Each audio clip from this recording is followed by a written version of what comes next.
Mm-hmm.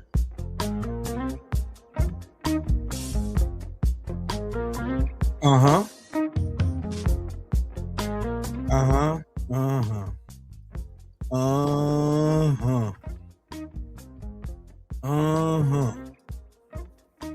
Shout out to the mighty LDBC. That's the Lions Den boxing community. For those who don't know, now you know. And I am Trill Will, LDBC or nothing.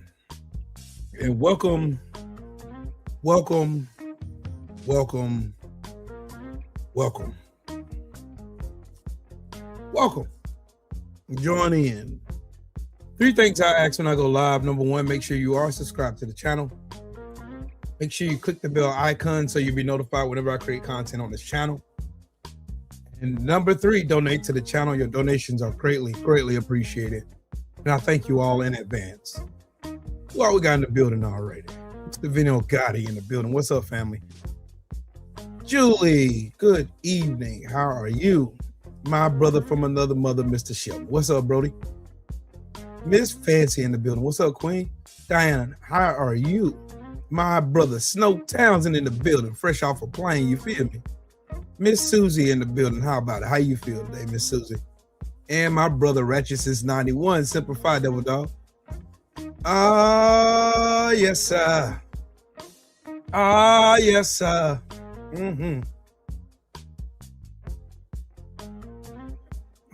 I'm waiting on my brothers to join me. And while I do that, I want to get back on the same boat I was on last night. So, what does Trump, Epstein, Republikkkans, Somalia, Venezuela, and the IDF all have in common?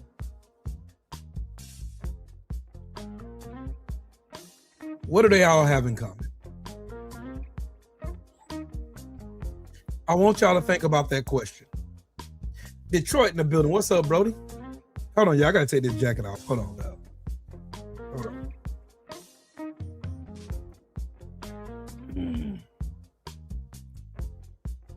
Let me take this jacket off.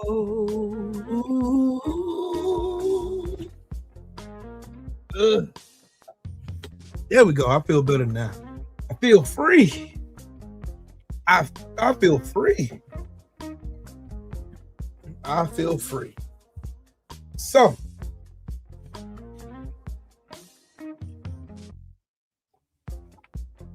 the obvious answer, and you know what I left out of there? The Russians. That's what I left out of there. Baby J, how you doing, Queen? Man child, what's up, man? Man of a child, what's up with it, family? How you doing today, man? Okay, I want to get back on this invasion, this illegal invasion of Venezuela, brought to you by the old, decrepit, dumb shit, Donald Trump. So now, and first and foremost, for you to understand what's really going on, you have to understand the history of what happened there. You have to understand. And I was doing research, lots of research. I did a lot. Oh, it's coffee, Sheldon. Drinking coffee. Aunt Banks, what's up, family? How you doing, man? In order for us to understand what's going on in Venezuela, y'all have to understand what's going on. My brother Stephen Elder Mack, what's up, Brody? Y'all have to understand the history behind it. And shout out to this content creator, Unlearn16. She's on Instagram, she's on TikTok, same name. But check these out. Whoever said teaching wasn't physical. All right, people want to know about what's going on between the United States and Venezuela, but in order to understand what's going on today, you need to understand what has gone on before. That's why history is so important, guys. Come on. Venezuela and the U.S. I decided to do this chronologically because I feel like doing history metaphorically difficult.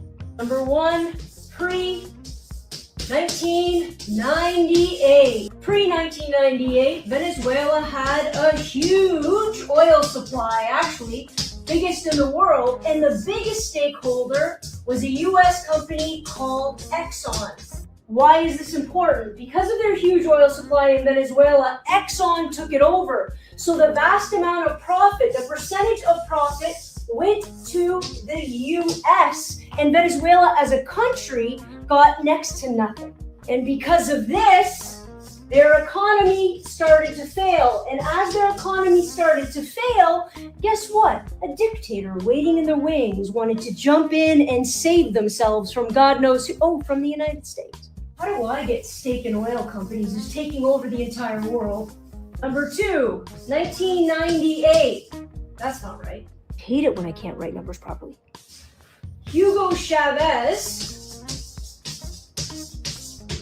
was a democratically elected president of Venezuela. Now, once he got in, again, I say democratically, he started to push towards authoritarianism, and he started reducing the checks and balances of the democratic system.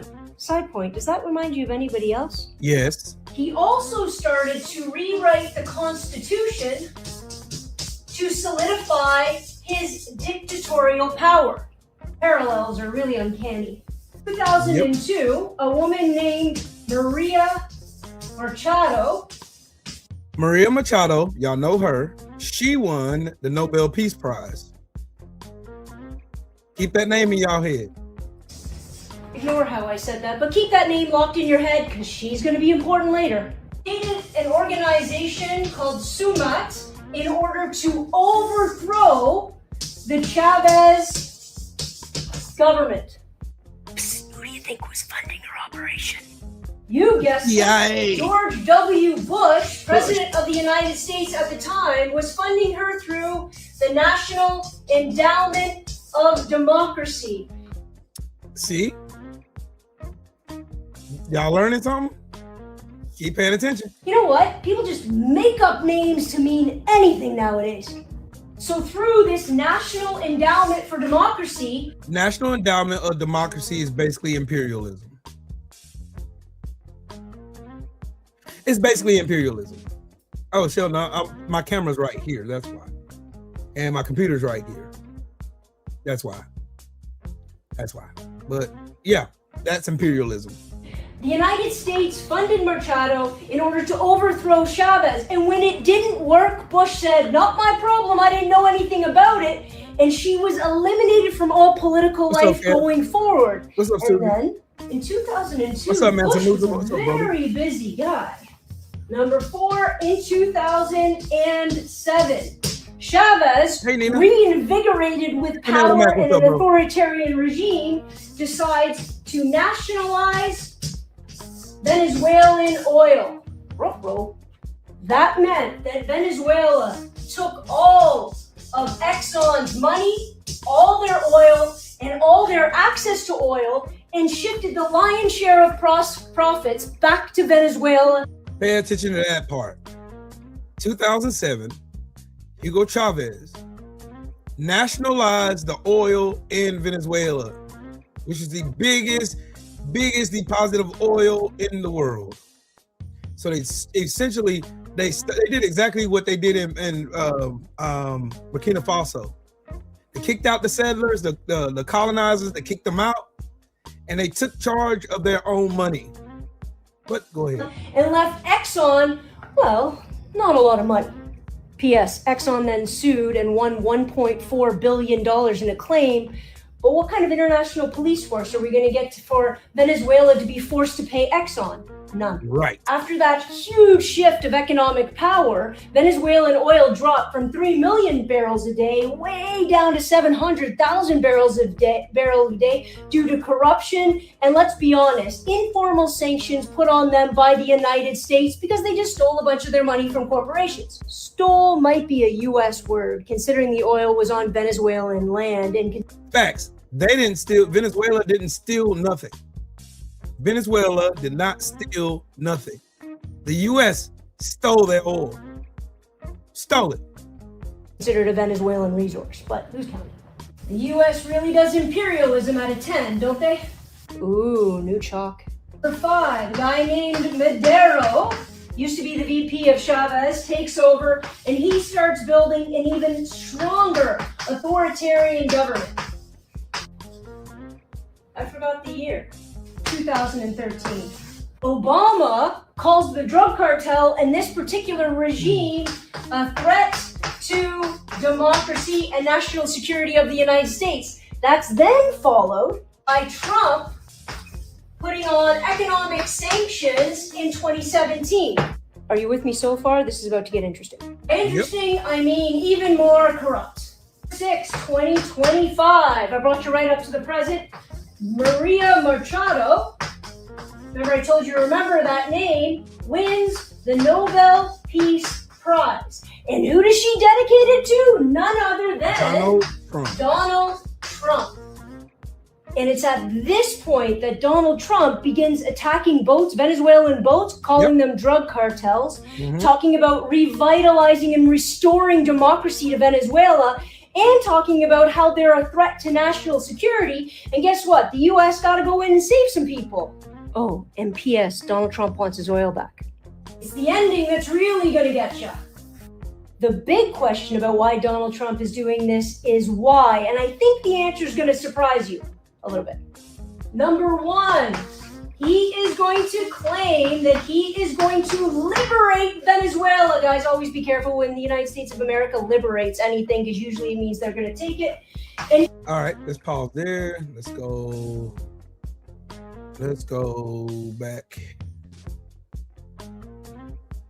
Let's go back to, let me find the video real quick. Let me find the video. Let me find the video. Let me find the video.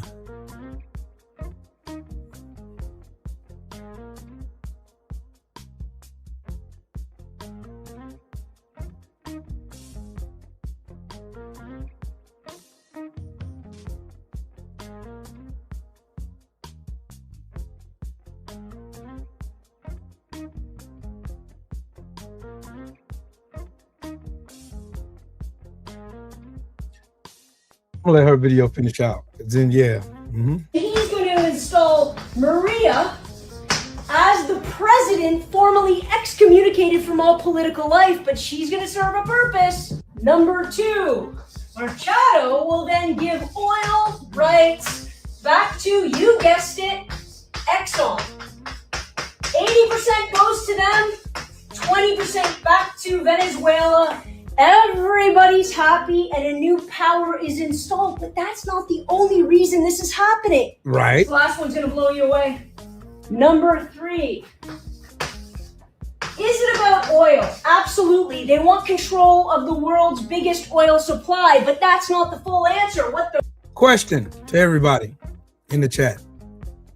What is the number one threat in the world right now to the American dollar?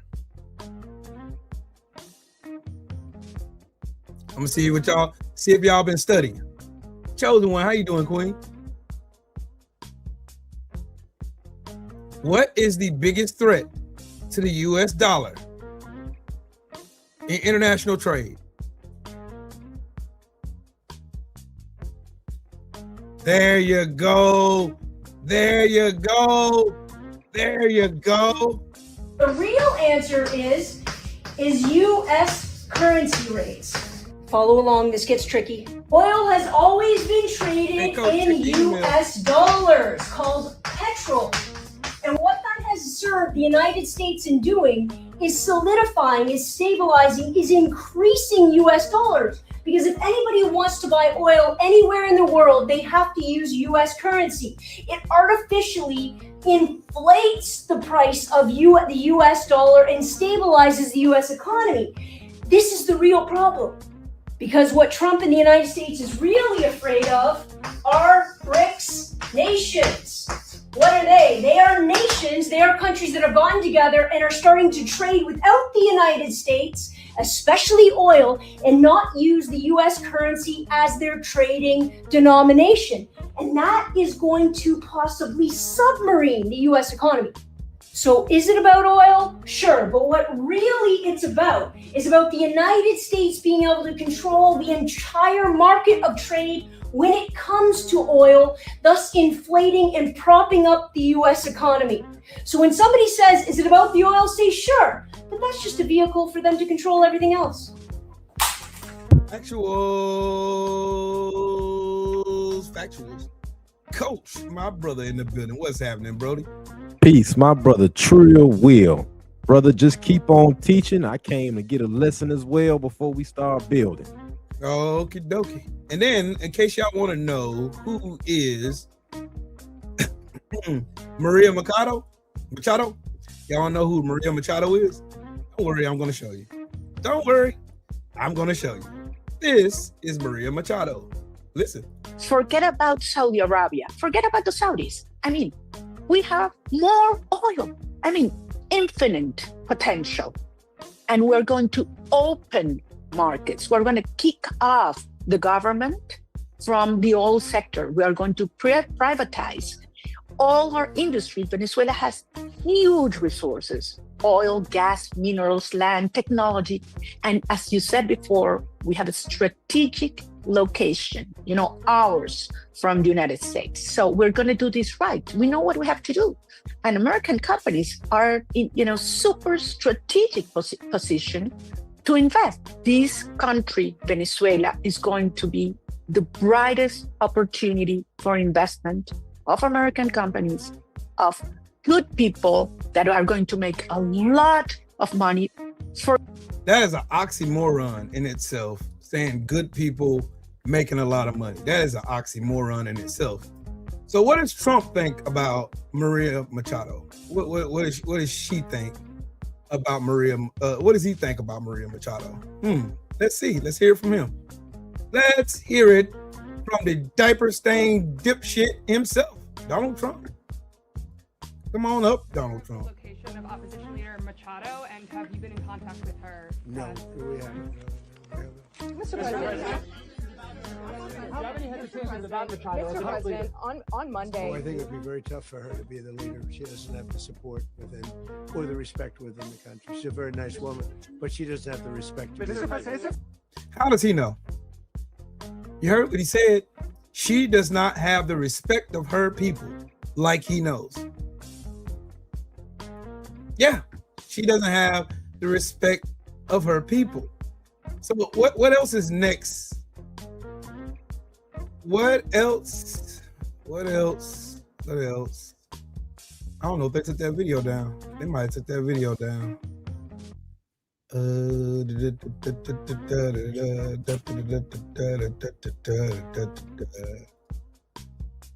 All right, there we go.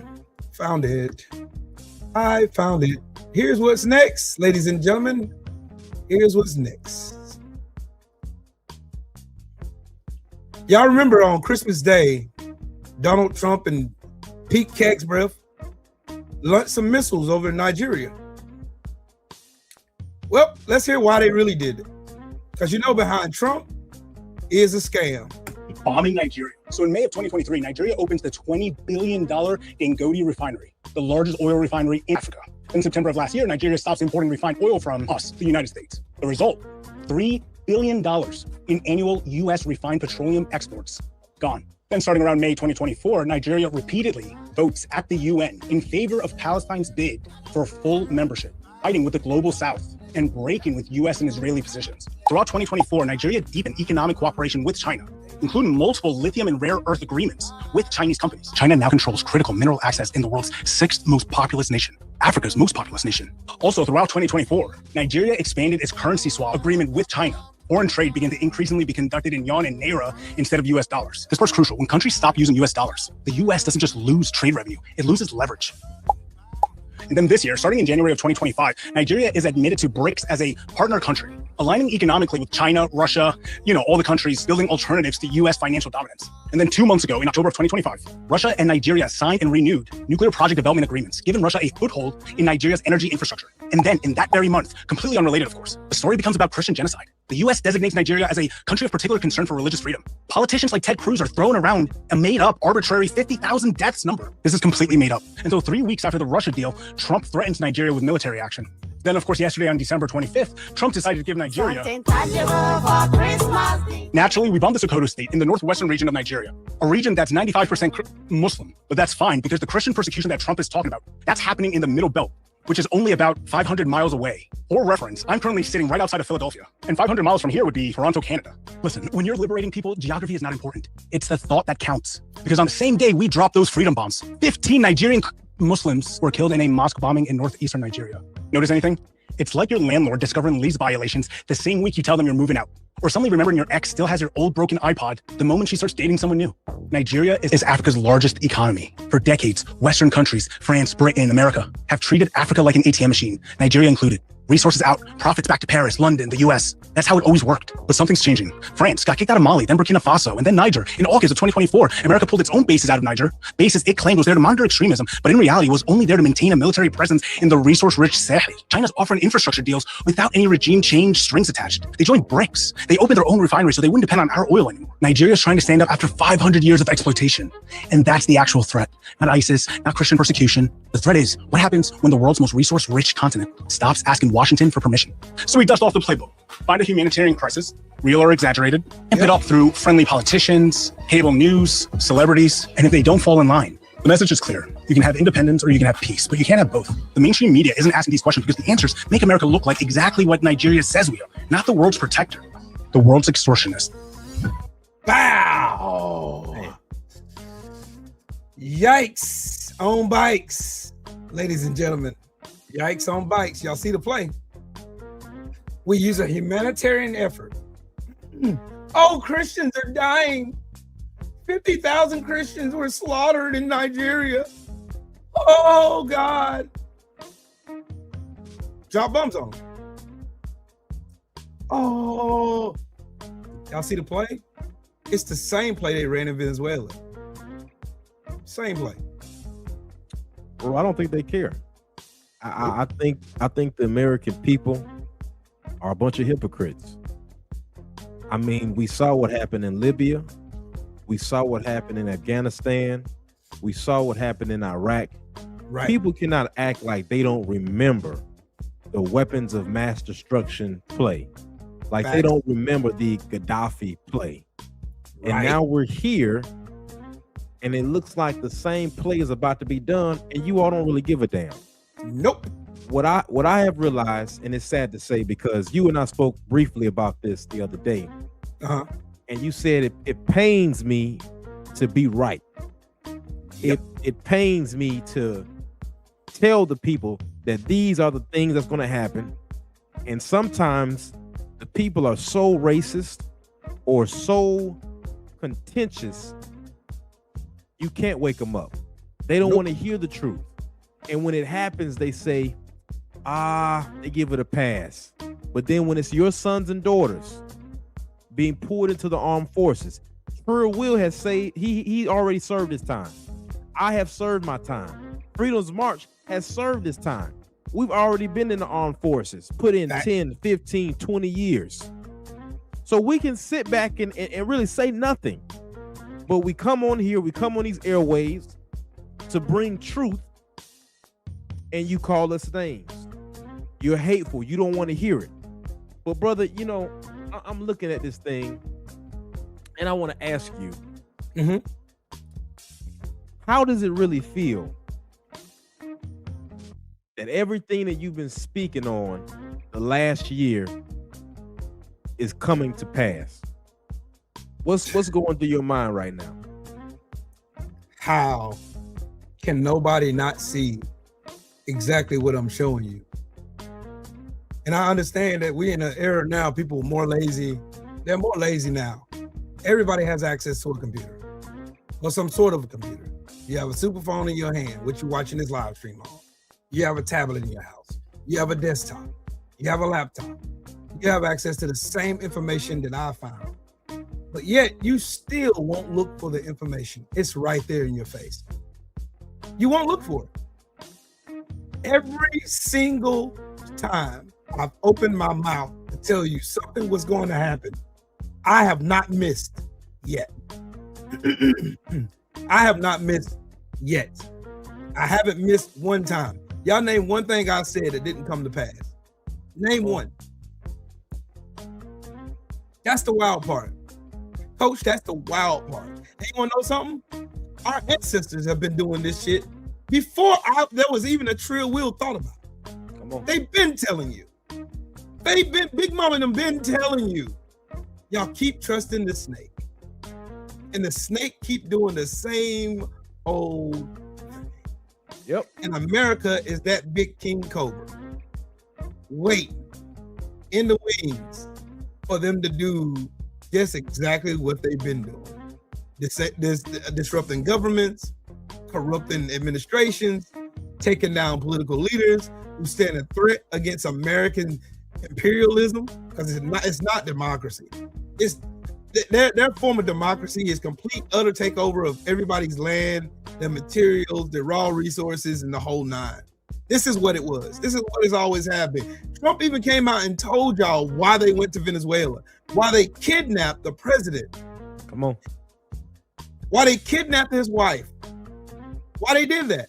What is it our business of how Venezuela runs their government? How is it our business when we have the same form of tyranny here in the United States? And now you have the sitting president of the United States talking about we're going to run Venezuela. And he can't even run America. He ain't even ran here yet. We're a destitute nation right now. We have nothing. Our health care through the roof, grocery prices through the roof. Everybody who is usually okay or cool are now maxing out credit cards to stay afloat, keep their bills paid. Everybody's raising their prices on everything. Goods, services, does not matter. Everything, every aspect of your life right now is more expensive. That is a fact. That's why I feel like this. You either gonna learn the easy way with me telling you where to find the information, where to look for the information, how to interpret said information, or you're gonna learn the hard way. You're gonna learn the hard way when you look up one day and there's absolutely nothing left. Because Donald Trump is not going to just stop at Venezuela. He's got the heart of Vladimir Putin. They don't just stop there. You think that if Vladimir Putin was to take over Ukraine right now, you think he'd stop at Ukraine? He's going into Poland. And then onward till they eat up more land. They want the USSR back. Just like America. MAGA is the Confederate States of America. What is the Confederate States of America, Will? The Confederacy that fought against the United States to own black bodies, point blank, period. We have the same shit going on that y'all over here whining about Vladimir Putin doing in Russia. Same thing. No different. And I can't believe there's still people still come in here and still try to say I'm lying when everything I've said has come to pass. Everything that I told you will come to pass. It's on the way. Oh, authoritarianism is on the shores of America. It's on its way. No, authoritarianism is here. Trump is an authoritarian. MAGA is authoritarian. MAGA is a fascist regime of dummies, window lickers, dumbasses, and goofballs. That's what they are. They're the insolents of our communities. They are the worst of the worst among us.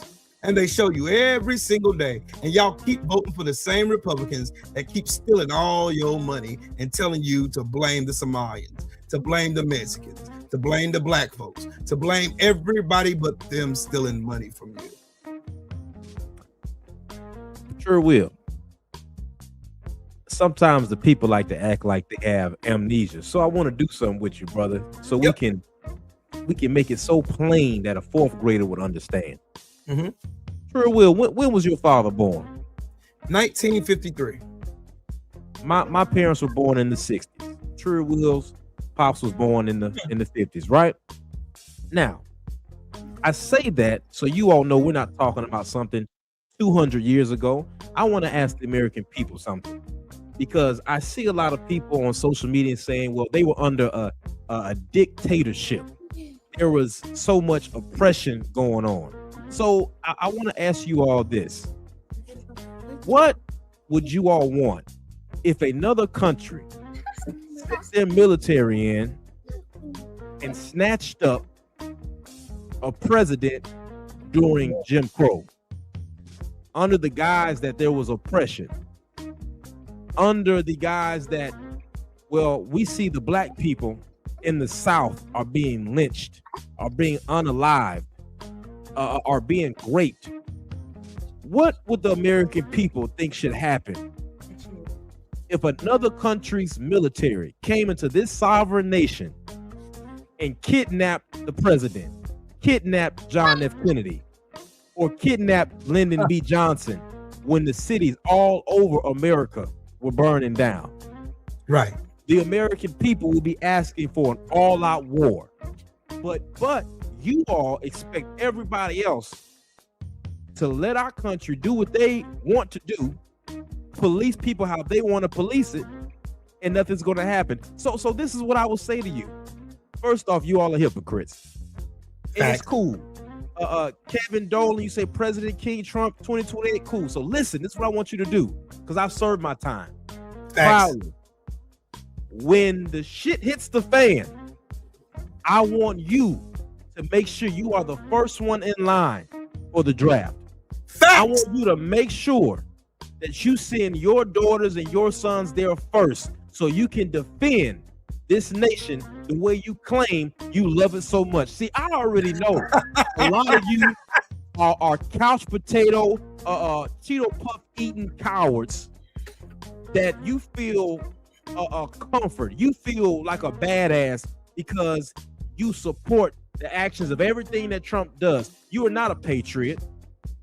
You have this Trump mania crap going on in your mind. But see, a lot of you have never gone outside and not be able to turn on any water. A lot of you have never been worried about your children having to deal with a mass casualty incident on their way to school. A lot of you don't know what war is. Let me say it again. A lot of you hypocrite, spineless pieces of crap, you don't know what real war is. But let me tell you something, because the scripture says, come out from among them. You about to get what you want. I see my brother Freedom's marches in the building. Freedom, what's up, Brody? Now let me dump on this goofball T2. T2 says, remember Jim Crow laws were Democrats and KKK were Democrats. I wonder why they never bring that up. Because you're stupid. That's why. I'm not a Democrat. And I ain't a Democrat either. So you're in the wrong live stream for that, buddy. But anyways, can y'all hear me? Now we can. Yeah, you good money? Okay. All right. Let me play the video real quick, dog. Hang on. I got shit on this bullshit narrative. Oh, the Democrats did the KKK.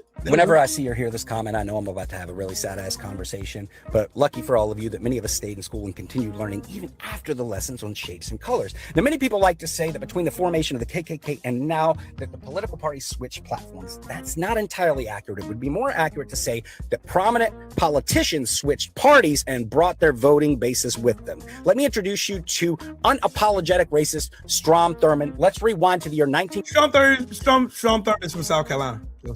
Strom Thurmond is the governor of South Carolina and Harry S. Truman is president following the death of FDR in 1945. And in 1948, Truman has to run for re-election. But he does something in June of that year to upset Strom Thurmond and the Southern Democrats. He signs an executive order desegregating the U.S. military. Strom Thurmond and other Southern Democrats launch an unsuccessful presidential bid to keep Truman from getting re-elected. They do that by starting their own political party called the States Rights Democrats, aka the Dixiecrats. And the platform of the Dixiecrats literally reads, "We stand for the segregation of the races and the racial integrity of each race, the constitutional right to choose one's associates, to accept private employment without governmental interference, and to earn one's living any lawful way. We oppose the elimination of segregation and the repeal of miscegenation statutes." That's literally the ability for people to marry, have sexual intercourse, or even date interracially. The control of private employment by federal bureaucrats called for by the misnamed Civil Rights Program. We favor home rule, local self-government, and a minimum interference with individual rights. Now, when the Dixiecrats fail to defeat Truman, they kind of fold back into the Democratic Party until 1964, when something happens that causes a complete break. President Johnson, Lyndon Baines Johnson, he signs the Civil Rights Act of 1964. And 60 days from the signing of the Civil Rights Act of 1964, Strom Thurmond becomes a Republican. And in 1968, he actively campaigns on behalf of Richard Nixon, who does win the election, and goes around the South trying to pick up white voters by telling them that Nixon has promised that he won't enforce either the Civil Rights or Voting Rights Acts. Stick with him. And this, you see a massive movement of white voters in the South move to the Republican Party, and then you see this movement happen on steroids when Reagan defeats Carter in 1980. Now, before you say we're a long way away from Strom Thurmond, you should know that this guy didn't leave office until 2003 at the ripe old age of 100. That's right, which is a whole other argument for age limits and term limits in office, okay? And when he left office in 2003, he was succeeded by a guy that had his full support, a guy who's still in office named Lindsey Graham. And before you say that no one man can have that big of an impact on political shifts and political parties, realize that we just watched Donald Trump completely reshape the Republican Party in just 10 years. Strom Thurmond had over 60. Come on. Stay in school, kids. Damn. Oh, and I got another question for you. T2, come back to the front. Don't run. Come back. Come to the front. If the Republican Party ain't racist, name a black Republican nominee for president.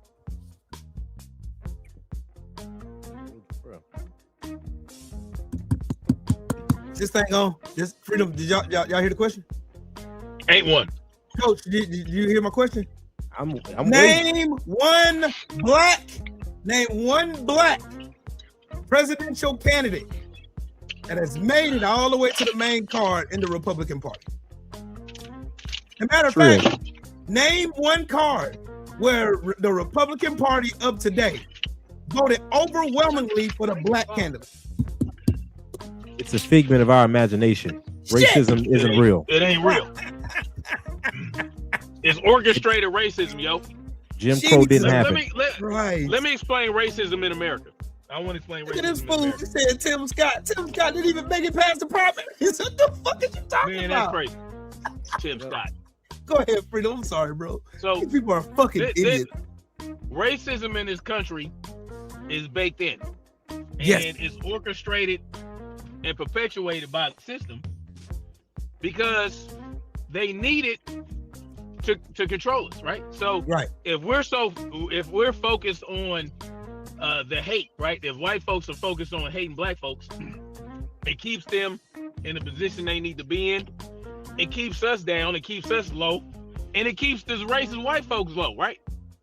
It keeps them low because they're so focused on hating us that they don't even know they're getting screwed over.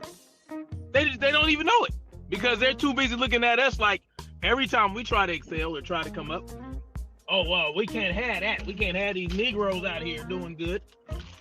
You know what I'm saying? Meanwhile, they own people is screwing them over. They get screwed by their own people. They don't even know it. Facts. They don't even know it. Hey, Freedom. You see what this dumbass wrote? Here. Say again. You see what this dumbass T2 wrote? This fucker said Ben Carlson. When Ben Carlson ran for president, who won the nomination? Yeah, who won the nomination? With Trump, right? Trump won. Yes. They wouldn't go look at. Listen, they Fucking gave Ben dumbass. Carson. They gave Ben Carson a what they call that a prize. What they call that? I forgot what the kind of prize They they gave him call a it. participation trophy. They gave him a participation trophy. Here's That's all. You He was the can head be in the secretary. cabinet. You could be in the cabinet and run around on stage and say slavery was a good thing. Go ahead. Yeah, go on ahead. We'll let you have that. God, Well, listen, Freedom's March. Danny here says, I love when black people get together and tell me how racist I am. Danny, you're not racist. Matter of fact, racism is a figment of our imagination. Yes, Jim Crow, it's Jim not Crow real. didn't happen. Reconstruction didn't happen. Convict leasing didn't happen. All of these things are a figment of our imagination. Rosewood being burnt down. Black Wall Street being burnt That was down. in your imagination, buddy. All of those things didn't happen. Matter of fact, they were isolated events. There were only about 3 to 4 white people that did these things. Matter of fact, They wasn't even white. They were from Spain. God damn it. They were not even white. The American white man had nothing to do with it. Danny, I apologize. We need to get our stuff together. Hey, guess what, coach? I imagine a whole sergeant calling me a nigger in front of my platoon. Yeah, he did. I imagine me imagination. beating his ass. That was my imagination. I imagine standing in the office of my sergeant major. I imagine that shit too, huh? I imagine that. I imagine that. Imagine fucking that. Me almost being court-martialed for my imagination. Oh my God. That shit is crazy, bro. It was just my imagination. We just over here just imagining shit, coach. Yeah, this shit ain't We're real. imagining shit. This shit is like hocus pocus. Hey, but let me tell y'all what I imagine. Let me tell you what I imagine. I imagine my white grandmama calling me a little nigger every day. Damn. When she got mad at me. Didn't happen. Didn't happen, bro. It didn't happen. It didn't happen. It didn't happen. According to Danny. My white It didn't happen. grandmama, my only white grandmama calling me a little nigger because she was mad when she got pregnant by a nigger. Her daddy cut her ass off. He was a millionaire. Wow. I imagine that. Yeah. That was my imagination. I'm Oh, not a man, millionaire because man. I'm a. Yeah, that wasn't real. No, that wasn't real, dog. That wasn't real. We just imagined that wasn't real at all. It's just in our that- imagination, bro. We That we was just, fake. Shit. Everything I done said has just been some lies. That's what it is. Yeah. I'm a None liar. of that shit happened. I'm a liar. Historical cut. Yeah. Man, what the fuck? Why do I got this book of lies right here? This book of lies. This book is full of lies. This is lies, y'all. Ladies and gentlemen, this is lies. Oh man. Jesus Crazy Christ, work. bananas. Disgusting behavior. Disgusting. They are so. Who do we think we are? Yeah, Who do we? The audacity of these niggas to think The they're audacity. intelligent enough. The mitigated gall. We got a crazy imagination, Freedom. I imagine me running in formation and a white sergeant walking up to me, beeline straight to me, and calling me a dirty nigger in my face. You making In that my up? face. I just made it up. Shit, it's just, That ain't real. that shit ain't never happened. No. Look at these y'all have fucking revisionist history. I got another question for y'all. That y'all always, well, the Democrats fight. We're not Democrats. What is that bullshit? Hold on, let me stop this real quick. Me, Freedom, or Coach, neither one of us are Democrats. None of us. None of At us. all. You're in the wrong live stream. I don't know. You need to go down the hall, take a right, and go down there and see where you got us fucked up at. We're not Democrats. No, Nope. not even a little bit. Nope. We're truth tellers. We believe in telling the fucking truth because y'all like to lie about every fucking thing. Y'all whitewash, lie, whine, cry, bitch, moan, and then project your failures and your weakness onto everybody else instead of taking responsibility for your own bullshit and actions. That's why. Look, all those things happened in the past were terrible, but it got nothing to do with today. I got my own problems. They got your stupid ass, Danny. They got your dumb ass. They got you. There we go. That's what I'm talking about. Hold on, Yeah, Trill. they got Let me get him. Let me Go get ahead. him, Trill. Go ahead, Man, get him. I'm so glad that you came out and showed exactly the kind of racist demon that you are. You see, I live in the South, and I have a lot more respect for a white man that lets me know from the jump that he is racist, he don't like me, and I don't like him. He stay on his side, I stay on my side. But the worst kind of man is a slick fox talking devil like you, who act like you with me, act like you my friend, act like you not all racist, act like you aren't a hater, whole time. Just a little bit of truth, just a little history lesson, and that old devil came up out of you. You see what I said? I don't care about your feelings. And if that makes me, oh, you are a racist. Be a man. Everybody in the chat will have a whole lot more respect for you if you would just be a man from the beginning and say, damn it, I don't like black people. Because then maybe you and I can have a conversation. You think you the first backwood racist redneck that I've had to deal with? I dealt with them all in the military. But you know what happened? Under those circumstances, we had to have a conversation. They had to get to know me. I had to get to know them, because when things hit the fan, like I said before, they needed to know that I would help them get back home and that they would help me get back home. So we had to put our petty differences to the side. I had to explain to them my culture, who I am, that we're not all thugs and gangsters and welfare queens and the crap that they keep repeating on Fox News. He had to know, and I had to know, that not all white people are racist. Not all white people are slick, double-minded, double-tongued pieces of shit like you. But see, you get on here acting like you are something that you not. You are the worst type of parasite to have amongst us. Because anytime we try to have an honest conversation, it's men like you who sit up here and act like you're not racist, act like you're not a hater. But I'm so glad when the truth starts getting to you, you start getting ugly and nasty like every racist I done dealt with before. I'm so happy that you came out and showed. This is why the scripture says you must come out from among them. It ain't just about a white thing, a black thing. It's a mindset. Men like him, women like him in this country, they hold back every time we try to move forward. I want you all to think about, where would black and white people be if we came together doing Reconstruction, if we came together doing all these periods of time after World War I, World War II, Vietnam. But we have people like Danny that act like they're patriotic. People like Danny that act like they're pro-law enforcement, act like they're pro this country and the union being together. What you all need to understand is the same people that wanted to rip this union apart years ago, they're the same damn people today. So Danny, I appreciate you starting to show the exact kind of devil piece of crap, spineless individual that you are. You got that. You better not come up at the coach. That's Bernie Mac right there. You can't come up at him. Told the truth. The truth, the whole truth, and nothing but the goddamn truth. Who you talking to? Jeez. Who you talking to, Danny? You lost, brother. You lost. Hey, Freedom, I don't know how to come up after that. You got Coach Trunk off today, goddamn man. Shit. Don't have he said he don't give a damn about my feelings. I don't give a damn about yours neither. Yeah, the same way your racist ass feel about us. We feel the exact same way about you. Make no mistake about it. Let me ask y'all a question. Go ahead. Do we go to white truth speakers channels? Nope. When they tell the truth, do we go to them and start saying the stupid shit they come to us to say? Nope. No. We ain't never in their space. I don't see it. We ain't in their space. I don't see it. I don't see it in Valhalla channel.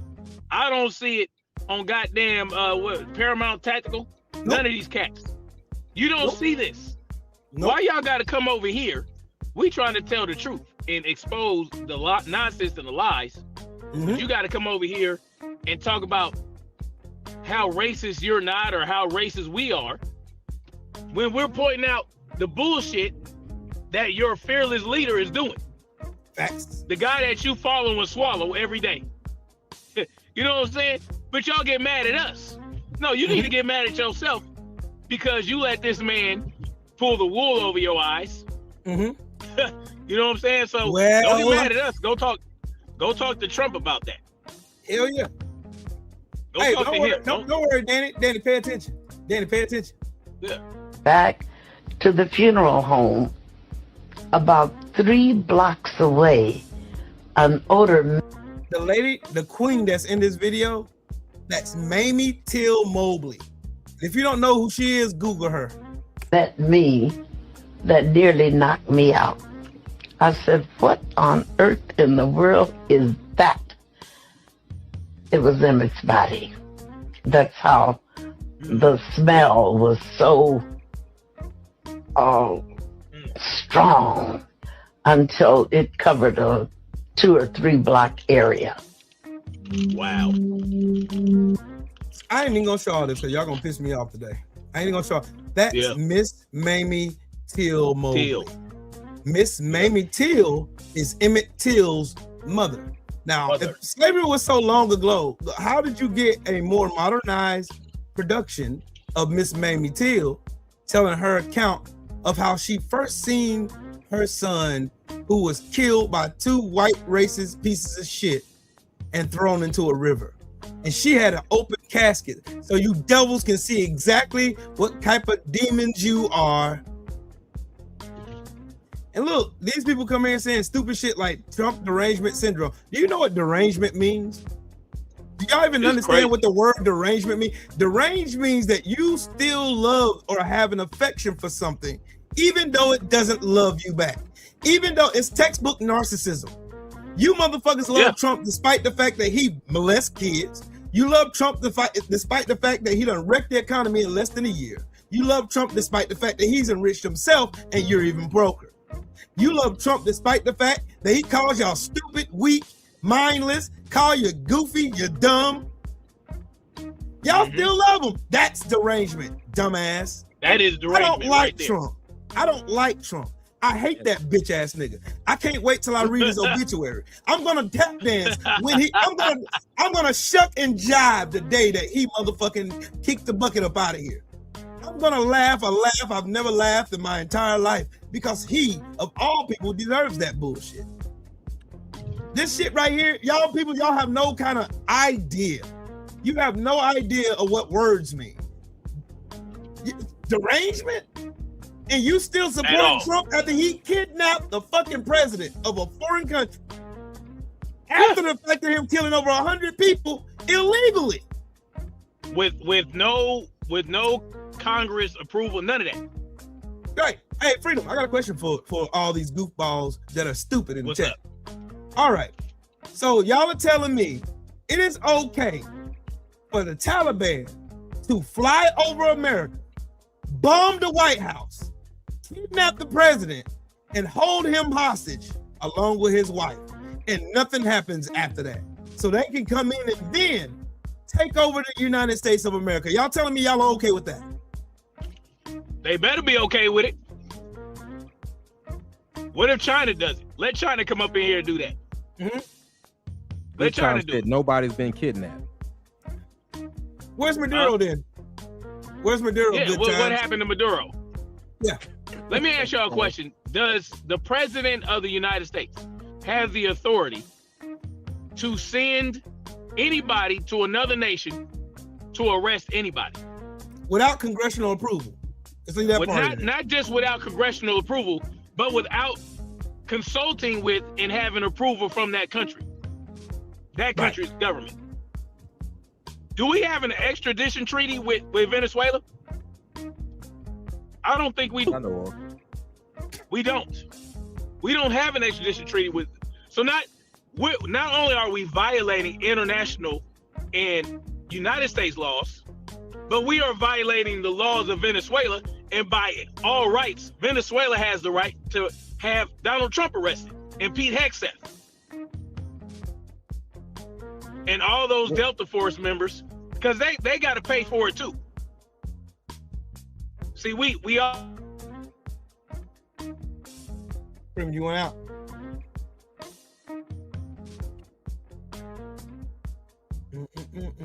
When people come in here and try to say, cheering. Oh, I got him. I got him, Coach. You already know I'm with the receipts. I'm with all the receipts. Look. Let's read together, class. Let's read together. The War Powers Resolution Act of 1973. That's the year my big brother was born. Is a U.S. federal law passed to limit the president's power to commit troops to armed conflict without congressional approval. That's all I'm gonna read. That's all I need. That's all I need to read. But I'll read some more. So, yeah. Aiming to restore the balance of war powers by requiring presidential consultation and reporting to Congress within 48 hours of deploying forces, with a 60-day limit for sustained engagement unless Congress authorizes it. So tell me again, Seth. Tell me again. Tell me how the war resolution of 1973 gave the president power to illegally send troops into a foreign land without congressional authority. So when did Trump talk? When did Trump talk to anybody? When did he talk? When did Trump talk to Congress? When did he talk to the Congress? When?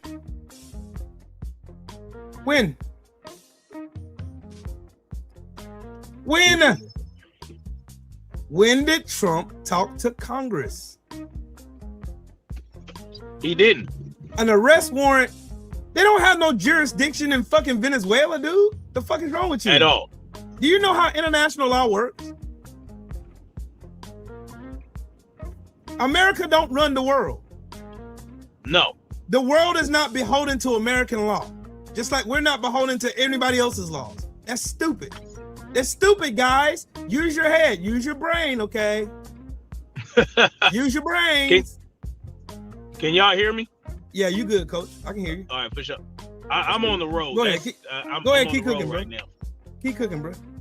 You good, money? Oh, for sure. Yeah. No, I was just saying that we don't have an extradition treaty with Venezuela, let alone to send to launch an air raid in their nation. Fly choppers in. Let me tell y'all something, man. Maduro got betrayed by some of his military leaders. I guarantee you that. For that to be allowed, he got betrayed. So we are sending CIA into countries and have people turn against their leaders for these things to happen. So we have to consider that as well. Maneuvering that we're doing, all the maneuvering our nation is doing in other countries to get our way. And we think this is a good thing. We got people out here, it was such a great raid, it was such a great assault. But they're not considering what was done to have this happen, right? Because there he goes again. Yeah, it's going out.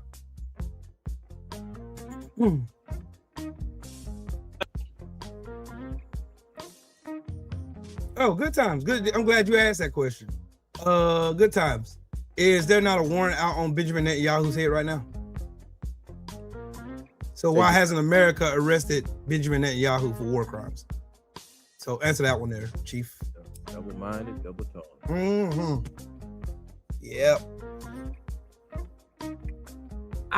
True Will, I just have to point out one of the sicknesses of some of these people. So to all of my fellow Americans, no matter what your race is in the chat, the gentleman that wrote that statement earlier that said all of those things were in the past. It doesn't matter today. So I don't care if that makes me a racist. I want you to imagine being in class with your classmates, being taught about the Holocaust, being taught about the genocide of the natives, being taught of other people's atrocities, and somebody stands up and says, I don't care about those things that happened in the past. And if that makes me a racist, matter of fact, let me make it even more plain, because some of you have this veil over your eyes where you only see one way. I want you to imagine an Arab classmate saying to you that 9/11 happened in the past, and if that makes me a terrorist, get over it. What would you want to do? What would be inside of your heart? So if you think I'm a little passionate, or I'm not even angry, I think I'm at a cool 4 right now. Me too. I want you to just think about the ignorance, those kinds of people. If you condone that, you are the threat to this country. You are the ones who are unpatriotic, not I. You see, when Trill Will first started the live, it happens this way every time. We start speaking as American people what is going on and how it will affect us with Venezuela. not even 15 minutes into his live, some of you bigots, under the guise of you're just on this side versus the other, you start talking about race. Facts. You have a sickness. Hey, Coach, I got a question for you. Since these people are saying we are too concerned about the past, when you go to the doctor and say, for instance, something's bothering you, you go to the doctor, what is the first thing the doctor asks you? He asks you about your history. Your history is important because they know how to correctly diagnose your current situation. That is why the past is very important, because if doctors never ask you about past occurrences in your health, how the fuck are they going to be able to cure you right now? How can they tell you that your mama who had diabetes or she had some kind of hereditary disease that could be passed down to her children? How can they be able to prognose your fucking disability or your illness?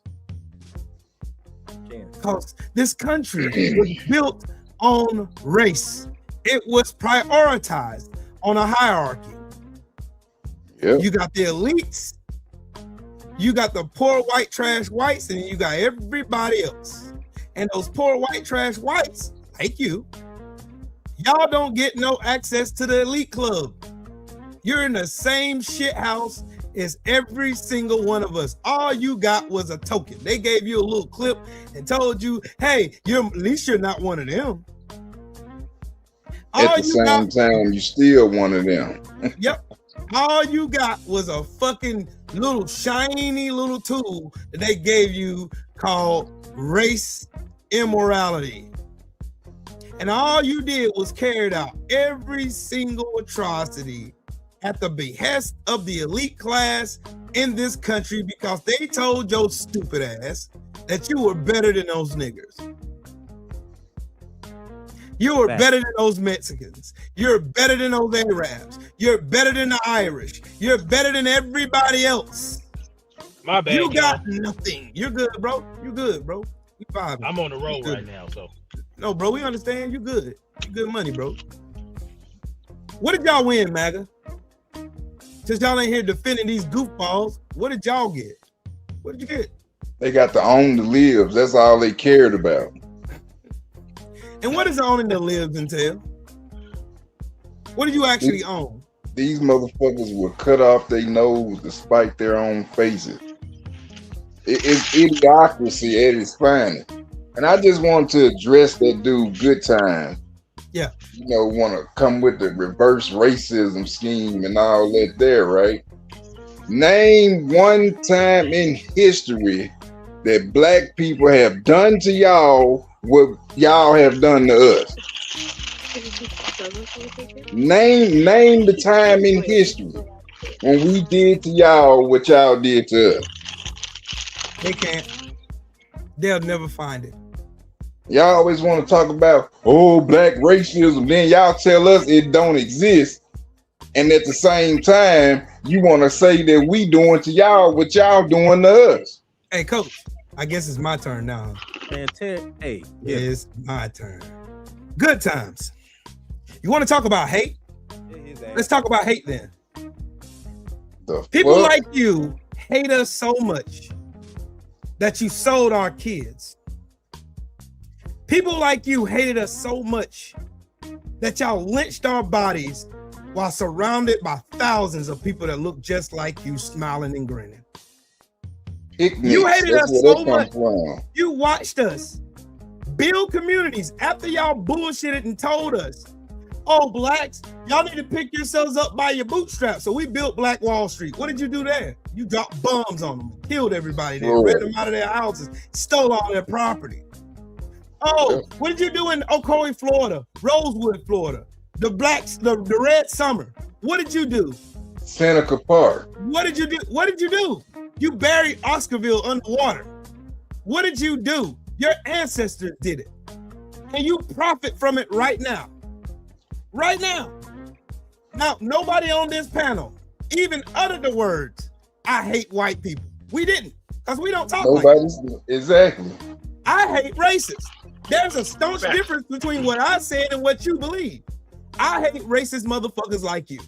I hate little peons who come in here and try to make whataboutism. Oh, y'all got nothing but hate. Nothing but hate. While at the same time, you are okay with watching Alton Sterling get 6 bullets in his chest. You was okay watching the Laquan McDonald get shot in the hell of bullets, over 60 bullets in Chicago. You was okay with watching the Tatiana Jefferson get smoked in her house while she was babysitting her nephew. You was okay with Breonna Taylor getting murdered in her house. You were okay with kneeling his knee down on the back of the neck of George Floyd. And then y'all came with some bullshit ass rhetoric talking about, oh, y'all herald George Floyd as a hero. And not one black person ever said that shit. You were okay watching Martin Luther King get assassinated. You were okay watching Marcus Garvey. You was okay watching Fred Hampton get assassinated at 21 years old. You were okay. Y'all okay. You're fine with it. Didn't bother you. You was okay with the ascension of the devil in place right now. The devil in place right now, Donald John Trump. You was okay with that. Because when he told you, he spoke to your inner Klansman. And you were okay with the fact that that man told you he was going to make America white again. And that's when you jumped up and cheered for joy. Yay! Trump's going to bring America back. Back to what? Back to hate. Back to stupidity. Back to unfeathered ignorance. And here you are in my chat trying to tell a bunch of black kings how we should feel about the atrocities that people who look like you have committed time after time after time after time again. And you're still doing the same shit you did the days of Martin Luther King. You did during the same days of Robert Smalls, the same days of Sojourner Truth, Rosa Parks, Fannie Lou Hamer, all these prolific black bodies who sacrificed their lives just so we could be free. So don't come in here trying to patronize us and tell us about hate. Your ass hates. You hate yourself so much that you are willing to accept nothing in return to blind loyalty to a man who could give a fuck about you if you were on fire in front of him and he had the water hose in his hand. He wouldn't give a flying fuck about you or your family. He don't give a fuck about your kids. He don't give a fuck about their future. He don't give a fuck about your future. He don't give a fuck about your crippled elderly grandma in that nursing home that gets ready to shut down. They don't give a fuck about none of that shit. And you in here trying to patronize us. Shut your bitch ass up and learn something. The problem with motherfuckers like y'all. Put his fucking comment on the goddamn this fucking idiot right here. They always come in here with the same bullshit narrative and don't everything's so wrong. So that make it okay, and that's not even the complete truth. They don't know shit about history. That's what I'm saying. All these dumbasses come in here trying to talk circles around us smart people. We're too smart for you. Fucking whataboutisms. What about this? What about that? I'm in the back of the class. I have a question to Trill Will. Yes, sir. Trill Will, when did international slavery stop? Let's see. It stopped with the end of the transatlantic slave trade. But what did they do after that? Right. So my question to you is about these Africans that sold our own people. Who created the breeding farms in America? White women. So white women and white men. I wonder how come they never bring up these breeding farms.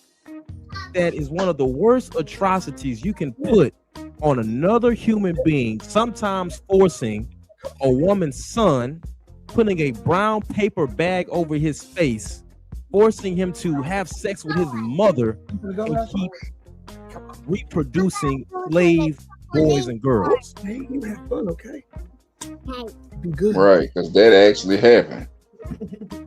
So is that hate? Is that something that Coach Hudson is making up? But see, here's the thing. I already know there ain't no truth in you. You see, I'm gonna let my brother get it back, and let me just say this. I already know you're not gonna agree with anything I say, because the people who actually are patriotic, the white people in the chat who actually are patriotic and don't have that hate in them, they're not going to keep defending these atrocities. Just like if you're speaking to me and someone speaks to me about their native land and the atrocities that might have happened to their family, I'm never gonna come out my mouth and say, but you know, it really didn't happen like that. I mean, I want you to sit here and just imagine someone try to sit up in your face as an American and tell you, well, 9/11 wasn't that bad. Even though there were a few people that got cancer on the ground, it was just 2 or 3 people. It wasn't that bad. I want you to just sit there and imagine the sickness that you would feel in the pit of your stomach to hear somebody downplay an atrocity like that, an attack on our nation like that, because you are patriotic. You are a hater. You are a racist. Truth is not in you, but like the scripture says, we war not against flesh and blood, but against principalities of darkness and spiritual wickedness in high places. I already know that it ain't even you I'm fighting with. It's the truth in me and the God in me fighting with the devil in you. Facts. Talk to him. He said, never heard Trump say anything about making America white. Now let's talk about his policies then, because those policies speak louder than any word that could ever come out of his mouth. So he didn't say black jobs then. Oops. Hey, good times. You're gonna figure out real fast. You in the wrong place. Yeah, this ain't no Tyrone, Pookie, and Ray channel. This ain't that over here, bro. If you want to go to them ignorance, you need to go find you another motherfucking spot, bro. Go to Terrence Williams' channel if you want that cooning and buck dancing action. Go over there with the sellouts are, because they ain't here. You won't find any here. You're talking to a bunch of proud, confident, and intelligent black men here. You're talking to some black kings here, and you hate that because you can't circumvent what we're talking about because you're a fucking goofball. You've been a goofball, and you can't tell me about the racist history of this country. I'm from Mississippi. Why you still enjoy the benefit of everything my people suffered, and you're doing to us the exact same thing you were doing to them back in the day, even now. So why, if that ain't happening, then why are white people fighting for their lives to call black people niggers unchecked? Why? If y'all are well past the demons and devils of yesteryear, if y'all are okay with that, then why are y'all so obsessed with being in black spaces, still in black culture, and stealing everything you can from black folks? Why is that? Why are y'all so like racist? So I stay away from their channel. I don't want to hear what they have to say. I don't care what they think. I avoid them like the plague. Not liking racist is too loud of a word for me. I fucking hate racist. I wish you the same fucking vim and vigor that you wish me. I want everything bad to me that you trying to speak over me to happen to you tenfold, press down, shake it together, and run them over. I want everything that you ever wished on my ancestors to come to pass for you. And you don't know something? My mama always told me that ditch that you dig for somebody, you better be careful because that ditch is going to be this right perfect size for you. Because y'all dug that ditch when y'all voted for Trump. Y'all dug that ditch when you triple Trump. Y'all dug it even deeper when y'all watched his policies discriminating against black folks. Yeah. So why is his attack on DEI so prevalent? And why does it sound like he wants to make America white again? So you tell me who he renamed those bases back after. Traitors? Could it have been the traitors of the Confederacy? And another thing, who is he pushing for people to, what color people do he want to migrate over here? Where is he accepting them from? Y'all keep talking about why is everyone talking about race? Because you fuckers make it about race every fucking time. Y'all do it. We want to be left the fuck. Look, black people want to be left the fuck alone. Y'all can't even do that. Y'all can't leave us alone for shit. Y'all can't leave us alone for you. It would literally kill you to leave black folks the fuck alone. Yep. Nobody forced you to come over here. You came over here on your own free will. And we don't like the content. Fucking leave. Nobody cares. Right. We ain't asked you to come here. Y'all are the ones who talk making about race and then try to call us, oh, you're a racist, Will, for telling the truth. I'm racist for telling you you're a fucking troglodyte. I'm racist for telling you that you enjoy the benefits of racism and racists. You mean to tell me that the sitting senator in the United States Senate out of the state of South Carolina, Lindsey Graham, preceded Strom fucking Thurmond? Need I say more? That says it all. Ain't Lindsey Graham still alive?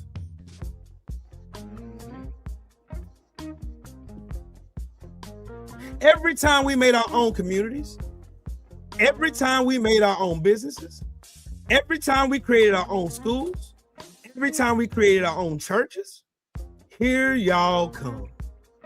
Every time. They always made up this concept of race so they can keep you poor white trash hillbillies in place. It wasn't to keep black folks in line. Black people gonna do their thing regardless. It's in our nature. It's in our DNA. We don't sit subservient to anybody.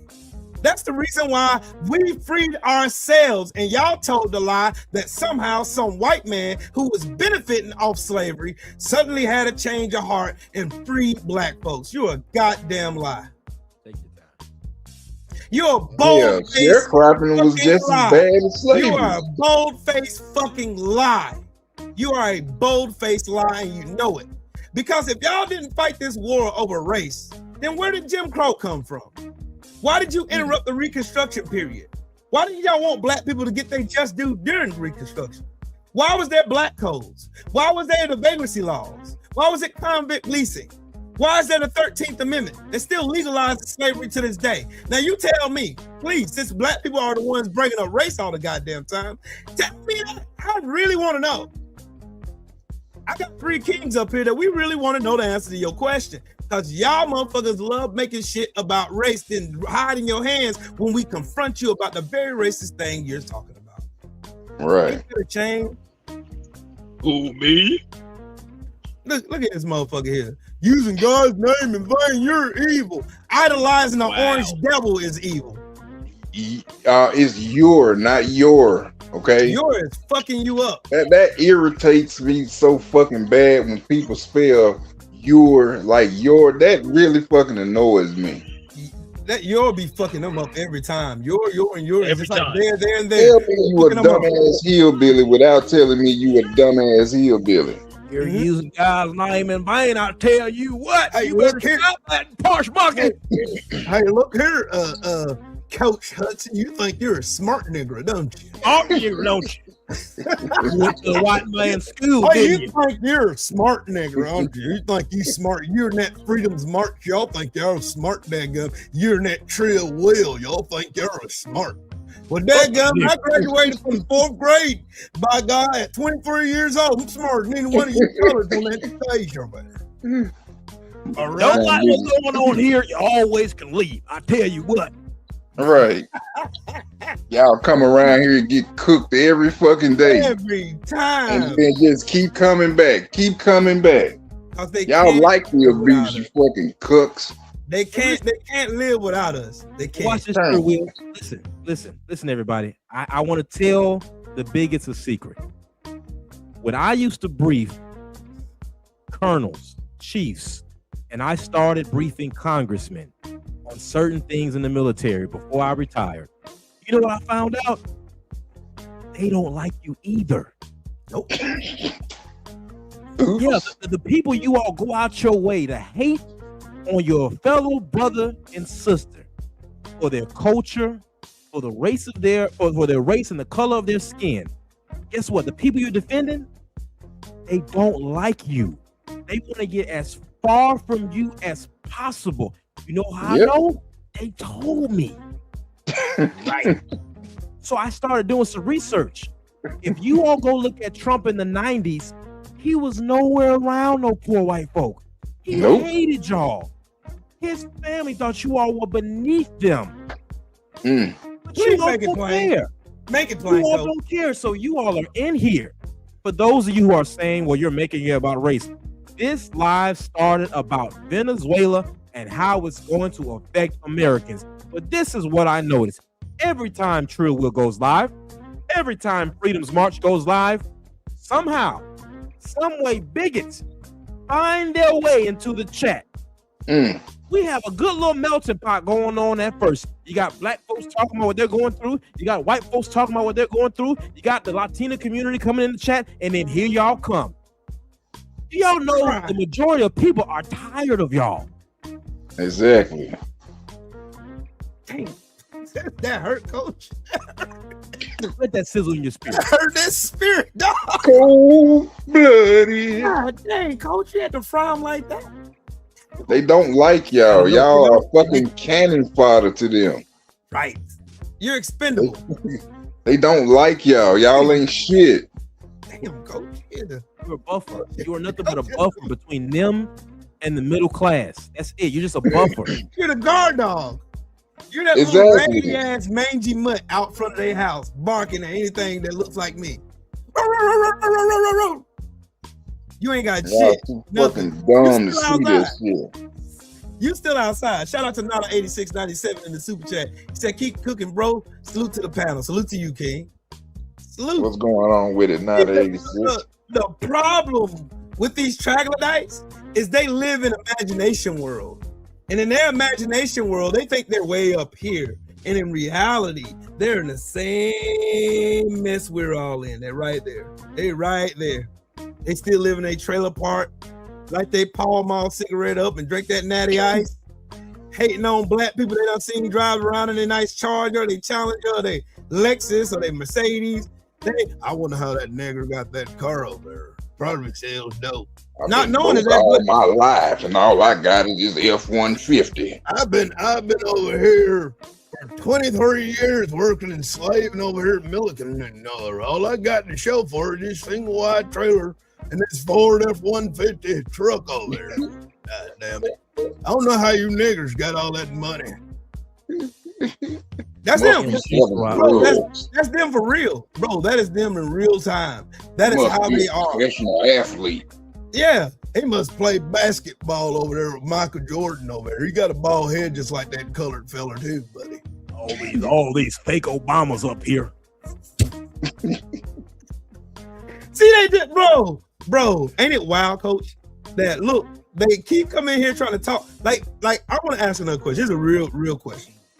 How does race or the color of your skin equate to your fucking intelligence? How does that work? Tell me. I want somebody to explain it to me like I'm a Trump supporter. Please explain it to me. Explain it. I'll tell you. The white man has a hierarchy. White man read better. The white man can do everything better. That's what I've been taught. That's right. It ain't right unless it's white. That's right. And the red-blooded white American, dadgummit, who founded this country and built it from scratch. Born in the USA. And I'm proud to be an American. Cause at least I know I'm free. And you gotta stand next to you. Porsche Knuckles get me fired up. I'm American, Jack. America, fuck yeah. Look, I love Trump. I love him. I hope he gets a bunch of ships and just sends all of you Porsche Knuckles back to Africa. Back to Africa you go, buddy. Look here, if you don't like it here, don't John Trump is your president. Just if you leave. don't like it here, you can leave, buddy. Just leave.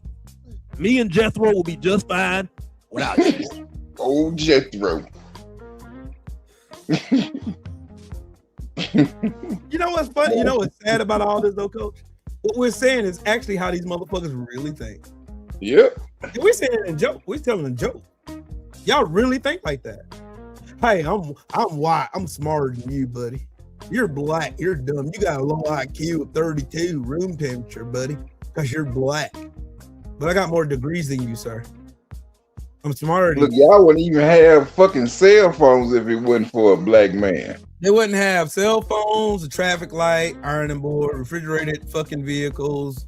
You wouldn't have a light bulb. You wouldn't have a dustpan. You wouldn't have a elevator. You wouldn't have elevators. You wouldn't have open heart surgery, whole circuit TV, security system. You won't have that shit.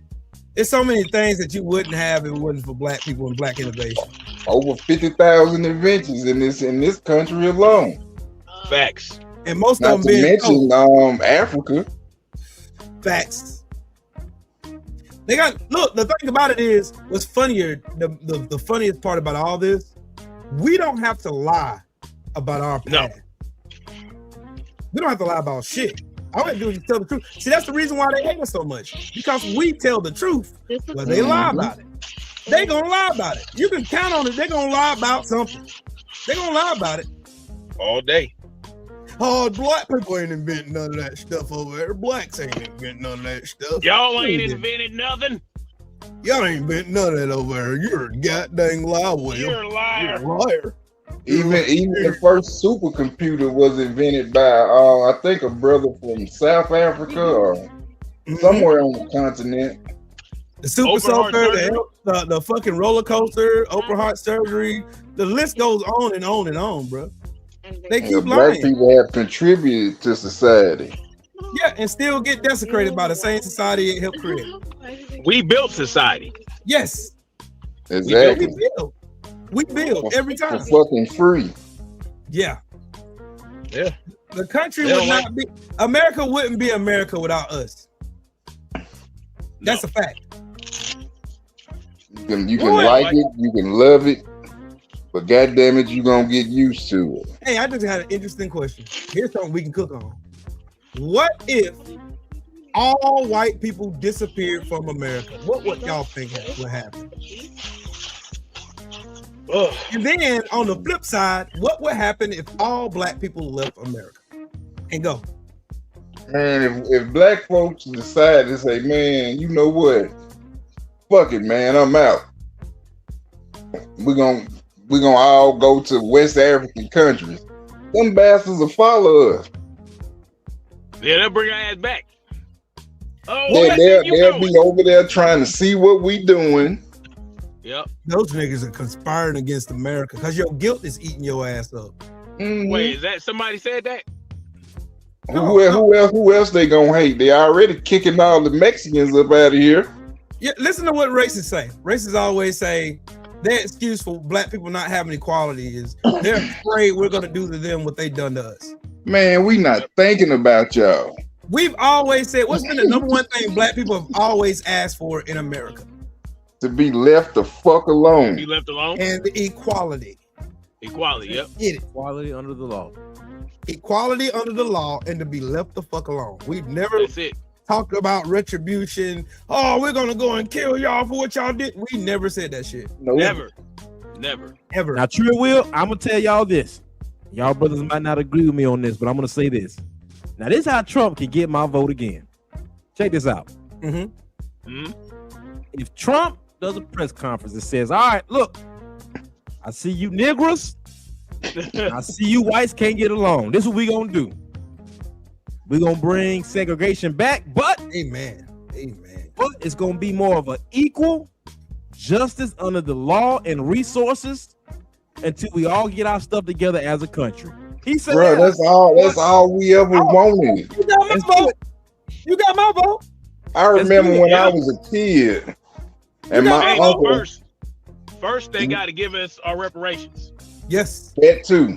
That too. Before that even happened. Yep. Give us our reparations. You operate under your goddamn government. Yep. Right. Give us our resources. Give us our reparations so that we can operate under our own system. Right.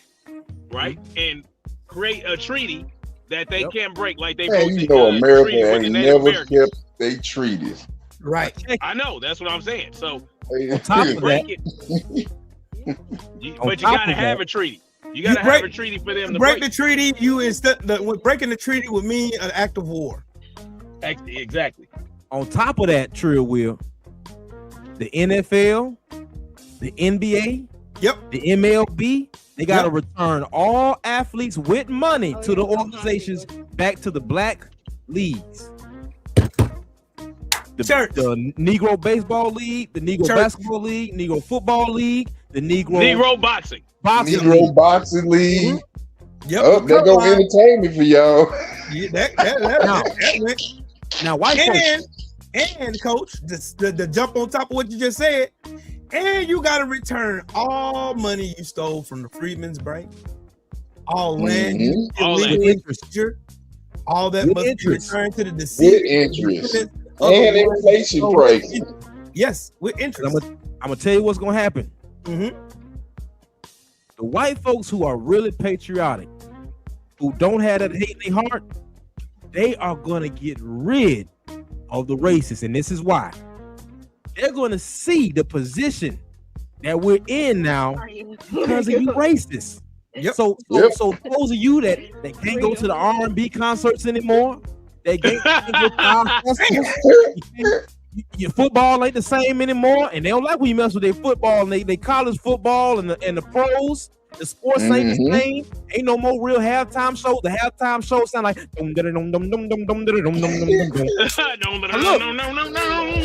Get your banjos out there, Gummy. They got the songs Hey, on right fun now. fact, brothers. Fun fact.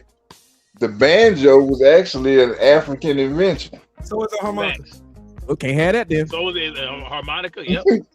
They gonna have to do the hand job. It's always bar. We came up with You better everything. get that big ass motherfucking that jug.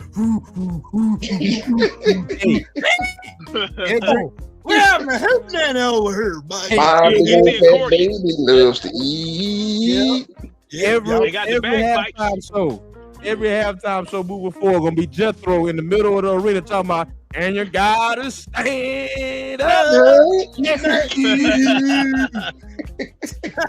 Chicago be like, man, we tired of this, man. It's the third year. Man, what is Somebody this else, shit? you got a new song, Lee Atwood. You got a new song. Like, where's that Usher Hey. fella at? You don't have long They- Trump they- there and shit. They're gonna be Now, if smuggling you- black entertainers. They're gonna be smuggling black entertainers in their events. Yep. Smuggling. They gonna, hey, Come on, 50 Cent. You know you love us, Watt. come on, yeah. They Hey, can keep 50 Cent. They can have that nigga. They got They Nicki can have Minaj. Nicki Minaj too. They Let got them her. have them. They can have all them goofy coons. They can have every coon they ever selected. Go get the coon party. Yep, send them over Yeah, there. have them. Send them over there, and some of my white comrades Look at in the the coon. chat. When you can't go to the Mexican restaurant and get your avocados, when you can't go to the concerts, all right, and the halftime show is looking the way it's looking, you have to blame the racists who wanted it this way. And if you all think that Republicans versus Democrats is bad, take them avocados away from the white folks. You gonna see a Oh, misunderstanding. Oh, hey, a I world can't without have my avocado avocado toast. toast back, gummies. They'll be ready to I lob can't have my a avocado grenade. toast. Oh, when they can't have their avocado toast, boy, it's over. Oh, they gonna act a goddamn fool out there. There's gonna be some I can't furniture have my moving. avocado toast. Well, Billy, I can't get my toast. Oh, What's God. going on? Oh my God. Oh my God. These motherfuckers will lose their Oh, fucking they mind. be out of dog. control. They will lose Yes, their sir. mind. A They world will without lose seasoning their salt. mind. Lord No Jesus. seasoning salt. Christina said the Jim Beam main plant closed for 2026 because the Canadians boycotted them. Yep, tourism's down. Y'all see what happened when you go white, right? You ain't all right. You go white, you ain't all right, buddy. If it ain't white, it ain't right. Y'all wanted this. Y'all in the DEI didn't earn it. Then y'all put a bunch of didn't earn it in the White House. Now look what you got. What you got now? Not only did they not earn it, they don't even qualify. Right, and they stole it. RFK is the what is he, the health? The health secretary. Yeah, man, this dude a heroin addict. Yep. Motherfucker eating roadkill and shit. That's what y'all think.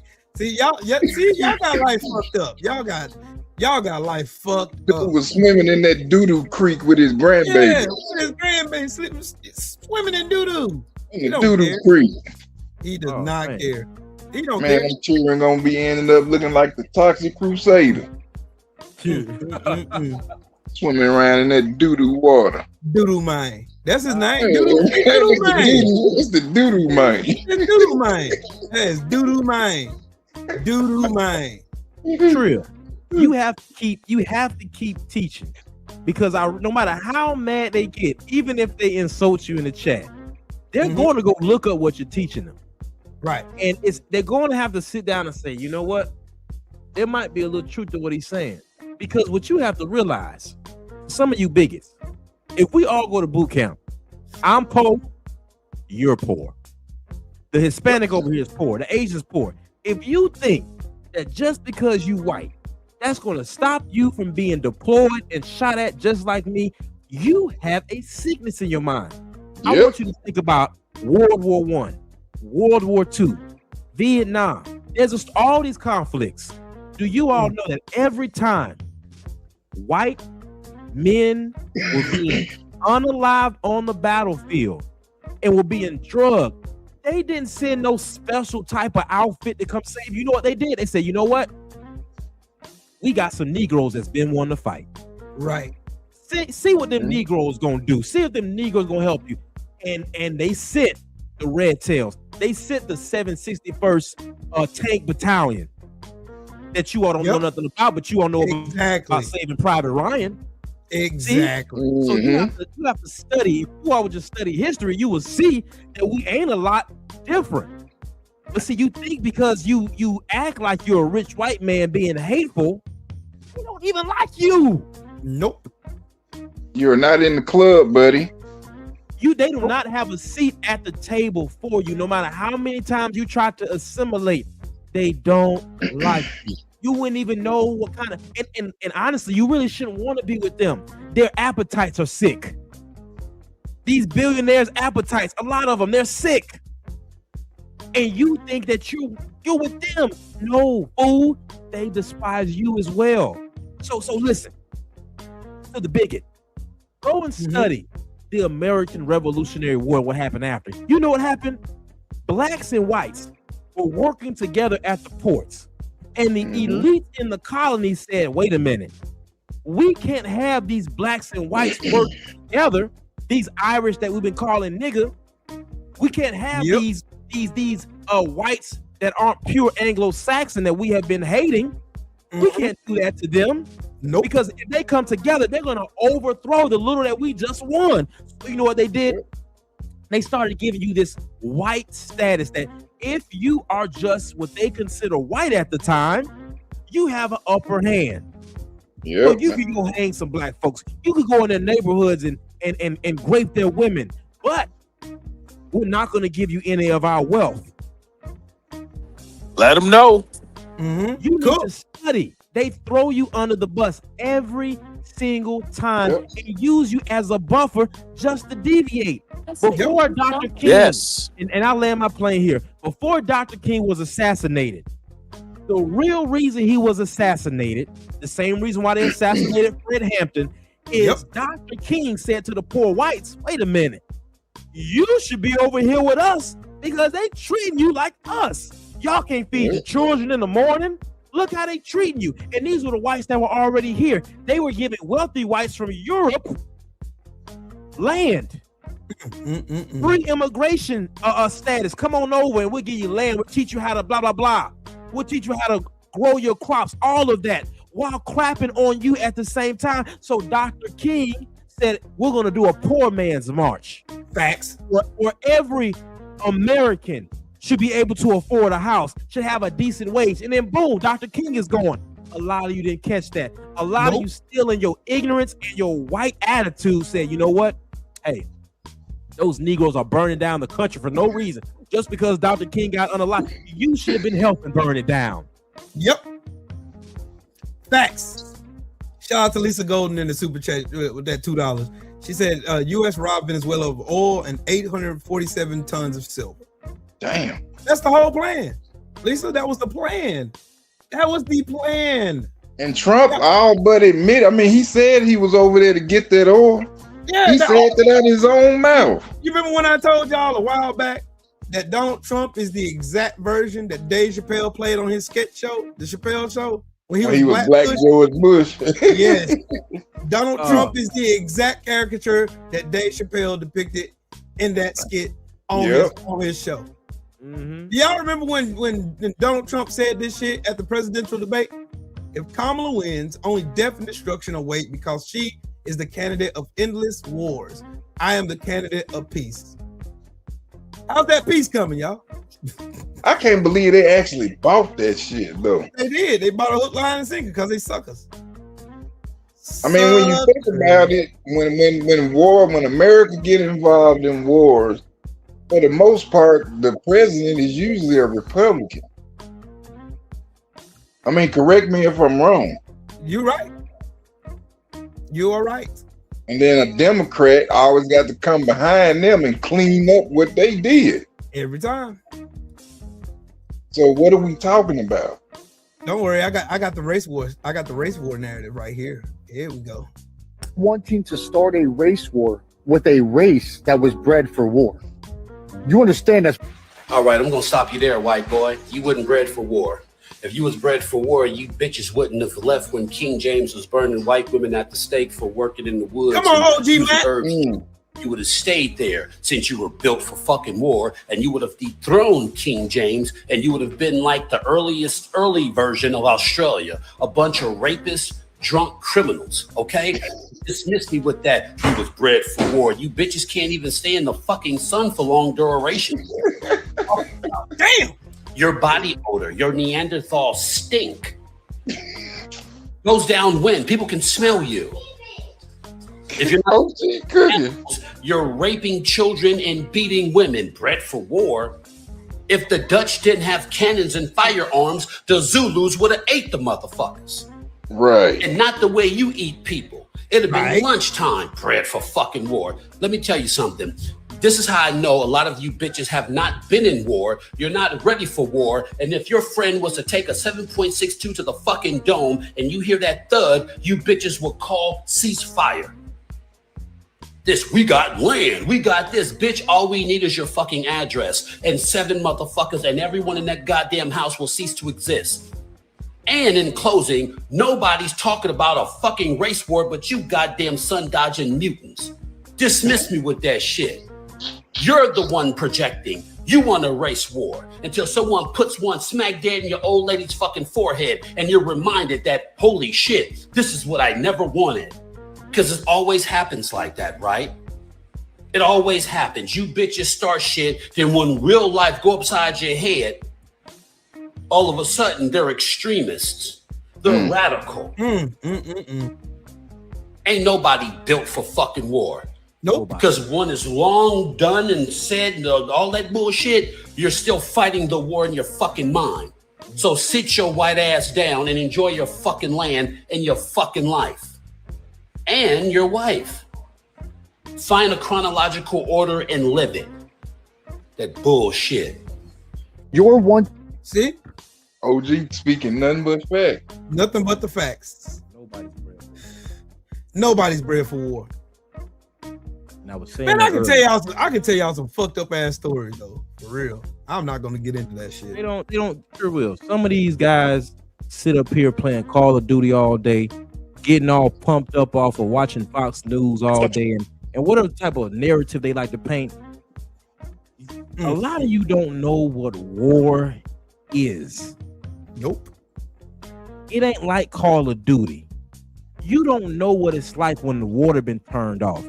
You don't know what it's like when the trucks can't come into your town anymore and drop off food. You don't know what it's like when every time you use the bathroom, you need someone to watch your back because potentially you could be snatched or unalive. You don't even know, mind you, y'all talking about these wars, and we have children here and your women here. Dude, shut up. And that's another reason why I said all these people that get on the internet talking about that race war bullshit. These motherfuckers ain't never gonna go to no war. You got families. Shut up. Unless you willing to sacrifice your family, cause war ain't cool. Ain't motherfuckers gonna be picking and choosing who the fuck they gonna lay down. Nothing cool. Right. War is war. Ain't nothing cool about it. You don't know nothing about putting hand sanitizer on your eyelids to keep you up from falling asleep. Facts. Done it. You don't know nothing about that. You don't know about rolling up coffee beans like dip and putting it under your gum to do a slow caffeine drip to keep you up because your life is under the threat of death. Or doing fire watch while seeing red streaks fly past your head. Yeah. Y'all ain't ready for that shit. You ain't ready for that shit. None of y'all been a sergeant of the guard. None of y'all done this shit. Most of y'all ain't even held a rifle. So how the fuck you gonna go to war, dog? Some bitch read Mein Kampf and think he the goddamn. Oh, I can do war. I seen hero it on around TV. you, some bitch. I seen it on Full Metal Jacket, bro. I know exactly what I'm doing. All right. I can shoot a deer. I can shoot a deer. So man, listen. A deer don't shoot back. Right. It's a different. Oh, bro. I think what it is, Coach. They take it light. They think us just saying this shit is, oh man, he talking like this. He know, bro. I know. So true. Because we got some vets on here. If we start breaking international law, if the people are now okay with that, right? Mm-hmm. The Geneva Convention is under what? The international law. So that Geneva Convention, how does it protect Americans? The same way it protects Venezuela, same way it protects Ukraine, same way it protects every other country. Thank you, brother. So to all of you in the chat, which I ain't seen many of you comment in a minute, maybe we're gonna ran you off. But what that means is if every country says, you know what, Trump ain't playing fair, Israel ain't playing fair, the United Nations ain't calling out for what it is, I tell you what, we scrap the Geneva Convention. Do you know what that means for every American that is not on our soil at that time? That means it's a green light on you. So if you're in Russia, if you are in South America, if you are in anywhere that you are not protected, you can be snatched up. You can be unalived. Not only that, those laws that protect you, they're out the window. But some of you think it's a one-way street. You think because our armed forces and anyone who knows people in the armed forces, it's conflict going on in the armed forces because some of you racist, bigoted sergeants and other people in the military are making it hard for the black man, are making it hard for the brown man, the yellow man in the armed forces. So you have a military that's not even as unified as it should be. Right. Then you have these laws that are not being followed. You think that can't happen to you? Mm-hmm. That's what they think. Somebody be saying, well, coach, that never can happen because we're so protected. Okay. When Joe Biden was in, how many Venezuelans that were released from prison allowed into the U.S.? Do you think they all have been captured? Tens of thousands. Keep playing. Matter of fact, I tell you what, the next time you're out and you got some time driving, go to the bigot. I want you to drive around and look at your water supply that supplies your county. And I want you to see how it's guarded. I want you to go to some of your power centers and see how well it's guarded. I want you to look around your power grids and see how well it's guarded. And keep thinking that American people can't suffer because now international law is being broken. I'll leave it at that. It ain't guarded. To go back to your question about the Geneva Convention, they don't understand that the reason why you can go to an American consulate in a different nation, in a different country, and they can attack you there is because of the Geneva Convention. But they will never know that because most of these motherfuckers have never stepped foot out of this country and they don't know how international law works. We do. I know how it works. You know how it works. Freedom's March knows how it works. We know how it works. They don't. Yep. So the Geneva Convention it's got more power than y'all are letting on, and Trump going in willy-nilly, go and kidnap a country's president and their wife. And y'all think there ain't no smoke that's gonna come behind that shit? Bet. Keep living in La La Land.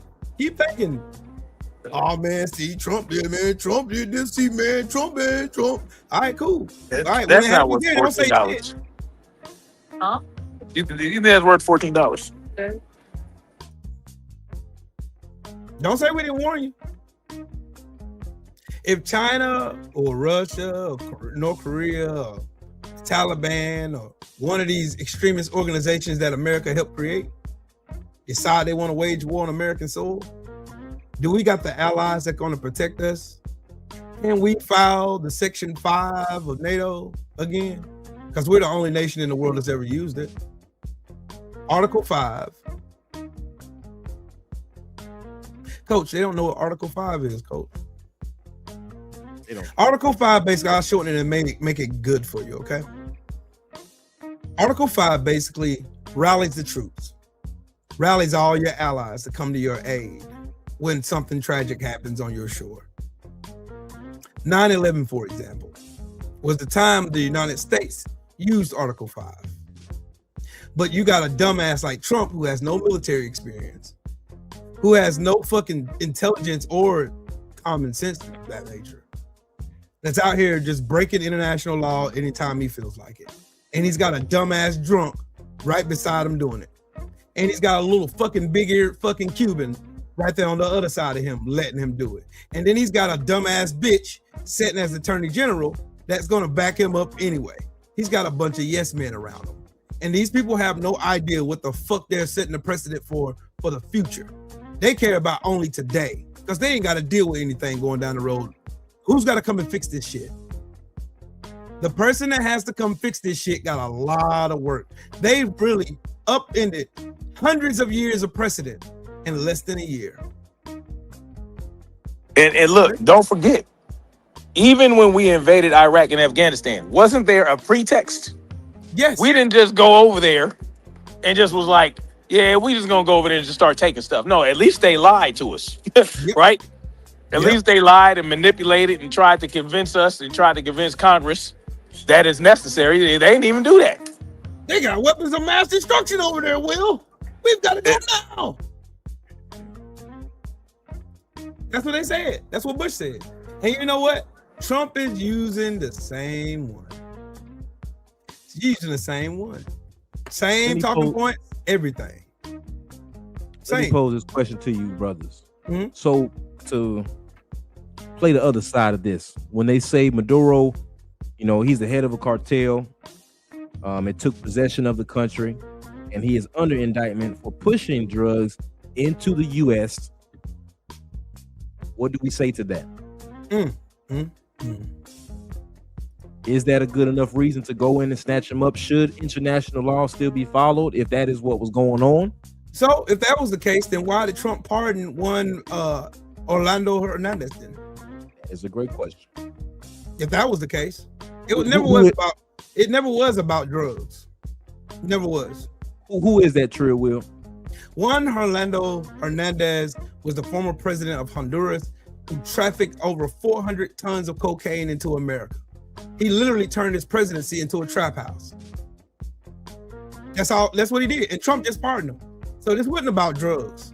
See, everything Donald Trump has done in the lead up to the invasion, the illegal invasion of Venezuela, he contradicted it already with his actions. Trump talks about he's the law and order president, right? He talks about he's all about law. Then why did he pardon 1,500 people who committed acts of violence at the White House at his behest?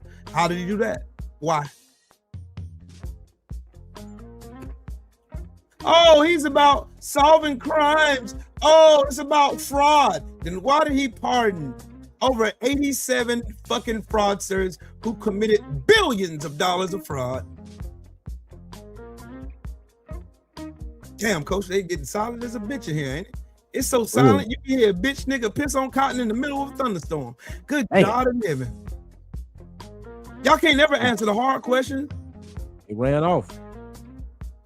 Then why, if Trump is so about solving fraud and why is he committing so much fraud then? Why did y'all vote for a fucking failed bullshit businessman who's never had a successful business in his life? Why did y'all fall for it? And why did you vote for a felon over a legislator? Why did you vote for a felon over a former prosecutor? When y'all said y'all about the law, you was about law and order. That woman, whether you like her or not, was more about law and order than Trump could ever think about being. Trump already had 91 indictments on top of his head, even when he ran for president. So tell me again.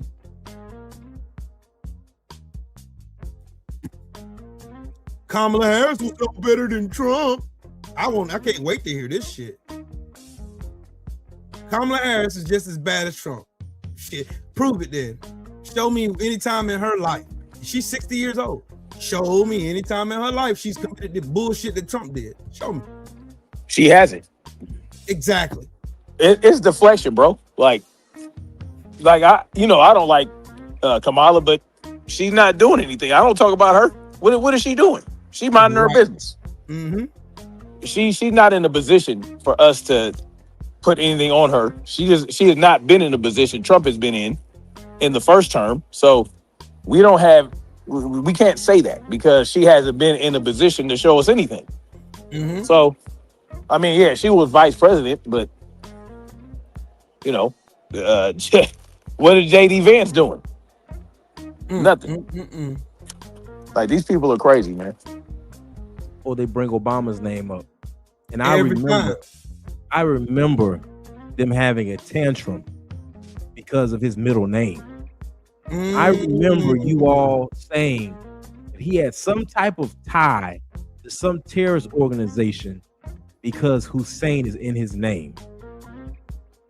Same time, Trump, Donald Suge Knight Trump can bring over the leader of the Taliban into the White House, and you all have grace, sympathy. You are so understanding of why this diplomatic move needed to happen. It's because you are a hypocrite. You have selective outrage, selective morality, and if it isn't about your bigotry, then how come you have all of this smoke for President Obama for wearing a tan suit, but President Trump can do just about anything? I have so much more respect for a man that lets me know straight up that's who and what he is than someone who claims to be something that they're not. Oh boy. Oh, it's getting thick in here, dog. I'm sorry we had to do y'all like this. I didn't know we was gonna do y'all like this today, but it's one of them days.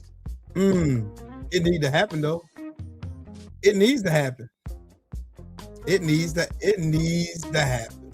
It needs to happen. Ooh-wee. Yes. Running the country like death row. Yes, sir. Come to death row. Come on to death row. You don't want somebody all in the videos. Come on. All in the dancing, singing. Come on to death row. This is what I got to know, brothers. How did they miss the defense minister? Jesus Christ. Hello. The person that can actually reach out. Man, you can't make this up. It's like we're living in the idiocracy. Boy, how did they miss the defense minister? The defense minister pops up. He's like, yeah, I'm all right, but check this out. We need to run that back. The man that can actually call for military conflict, y'all missed him. Yep. Yep. Hey, but they just in case they want to bring up Obama. Obama did all these drone strikes. Let's talk about it. Boat strikes to the Obama era drone strikes. Well, legally, this comparison doesn't work, and here's the difference. Hey, I'm Cody Harnish, UCMJ attorney. I'm a former JAG, prior Cav Scout. Now I only practice military law. Those past strikes were justified, right or wrong, under a war framework. After 9/11, Congress passed an AUMF. That stands for Authorized Use of Military Force. The government claimed it was engaged in an armed conflict with Al-Qaeda and associated forces. And this gave the president the legal authority to then use the military against those forces. Under the Constitution, it is Congress that declares war, raises armies, and controls funding, while it is the president that acts as the commander-in-chief, directing the military after a declaration of war or a congressional authorization. Okay. That matters because the law of war is very different than criminal law. In war, you can target enemy combatants based on status, not just about what they're doing in the moment. You don't need an arrest warrant. You don't need a trial first. And that is the harsh reality of armed conflict. And that is the legal authority used for the Obama-era drone strikes. Now, people can and they should debate about whether those past drone strikes went too far. But legally, the government at least claimed a recognized armed conflict and had an AUMF for it. But here with these boat strikes, this is not the case, and what's happening here is entirely different. This isn't a war. There's no enemy armed force, there's no battlefield, and most importantly, there's no AUMF, no congressional authorized use of military force. This is the president taking wartime kill authority and using it against suspected criminals. Drug trafficking is a criminal enterprise, not a war, no matter how serious of a crime it is. So comparing the Obama-era strikes to these boat strikes isn't just wrong, it's dangerous because it normalizes the idea that a president can kill people without Congress, without courts, without accountability. That's not law enforcement, that's not war, that is raw, unchecked power, and that's what our Constitution was specifically written to prevent. Like, share, comment, and follow from. See? I love these. Well, y'all know I had them on deck, right? Y'all know I had them on deck. I had them on deck. I got the receipts on deck. The difference between Barack Obama, and I'll break it down again for the slow ones in the back. The difference between the drone strikes, whether you like them, agree with them or not, whether they were maybe you could consider them over the top or whatever, however you feel like it, they were all legal because he operated under the guise of the use of military force. Donald Trump did none of that. He had no evidence. He had no congressional approval. And he was not operating under the use of military force whatsoever. He did it because he felt like doing it. That's the difference. Legal. So anybody want to engage in a debate with me about the legality of Barack Obama's drone strikes versus Donald Trump and Pete Kegsbro doing what the fuck they want in international water? I'll be more than happy to welcome it. And then also, I will use context with the UCMJ, which is a uniform code of military justice, which is what everybody in the military has to abide by. Teach. So anybody. See, that's why I got these two kings up here with me. That's why I got them. Cause daggone it, what y'all not finna do is, I'm not finna try to make this thing sound like, oh, Barack Obama did. He was a war criminal. He did. No, he didn't. No, he didn't. Why do you think he was never charged with anything? Why do you think Donald Trump needed blanket immunity so he can go and kill people at will? So you mean to tell me it's okay for the president to just kill people because he felt like it? He knew he was going to act a fool. They argued this motion in the Supreme Court when they was trying to get this bullshit, this immunity bullshit passed. He argued it in the Supreme Court. His attorney did. You know, the one that talks like RFK Jr.? Well, I'm saying that I need with the president authority, he needs to be able to do this. Lying. Trump wanted the ability to go and kill people when he felt like it. And that's what he did. So-called peace president, right? That's what y'all called him. He's the peace president. See, y'all missed us with that. See, I study shit for context. And then I go and I circumvent that by pulling receipts. Pulling receipts. Pulling receipts is always going to work. Pulling receipts.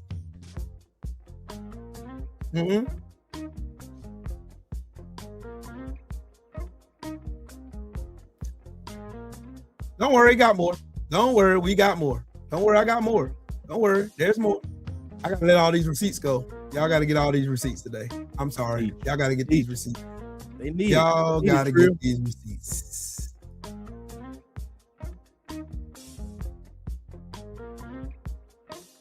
Out of the country. Here are 4 things you need to know. Number 1, this is an act of war. Under the U.S. Constitution, only Congress can declare war, not the president. Number 2, this was never about drugs. Since September, at least 115 civilians have been killed in Trump's boat strikes in the Caribbean and Pacific. Yet Trump recently pardoned Juan Orlando Hernandez, the former president of Honduras, who was convicted in court of trafficking hundreds of tons of cocaine into the United States. Number 3, this was never about democracy. Yes, Maduro is a dictator. But Trump embraced other dictators, praising Vladimir Putin, exchanging love letters with Kim Jong-un, and even hosting Saudi Arabia's crown prince after U.S. intelligence said he approved the murder of a Washington Post journalist. Here in Brazil, Trump even pressured courts to protect former President Bolsonaro after a January 6th-style insurrection.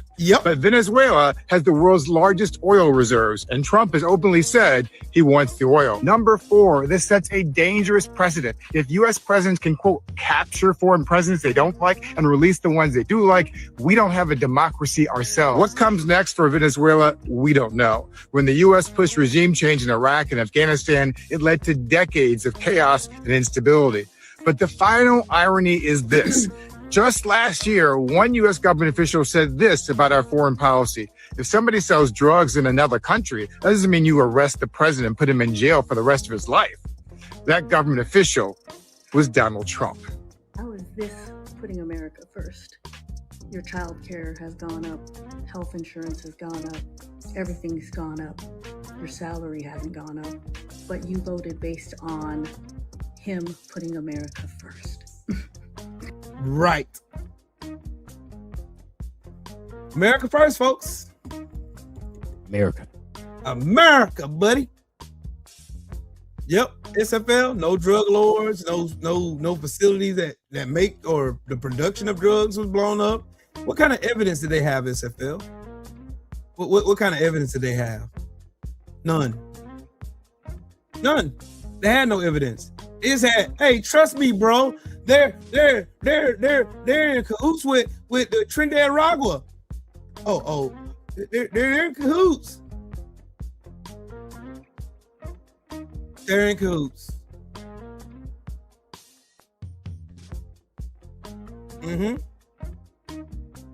Yeah.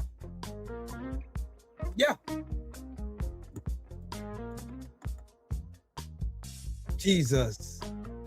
Now the Washington Post is trying to, man, boy, this is why I do not. This is why I do not listen to anything they have to say in mainstream media. I don't.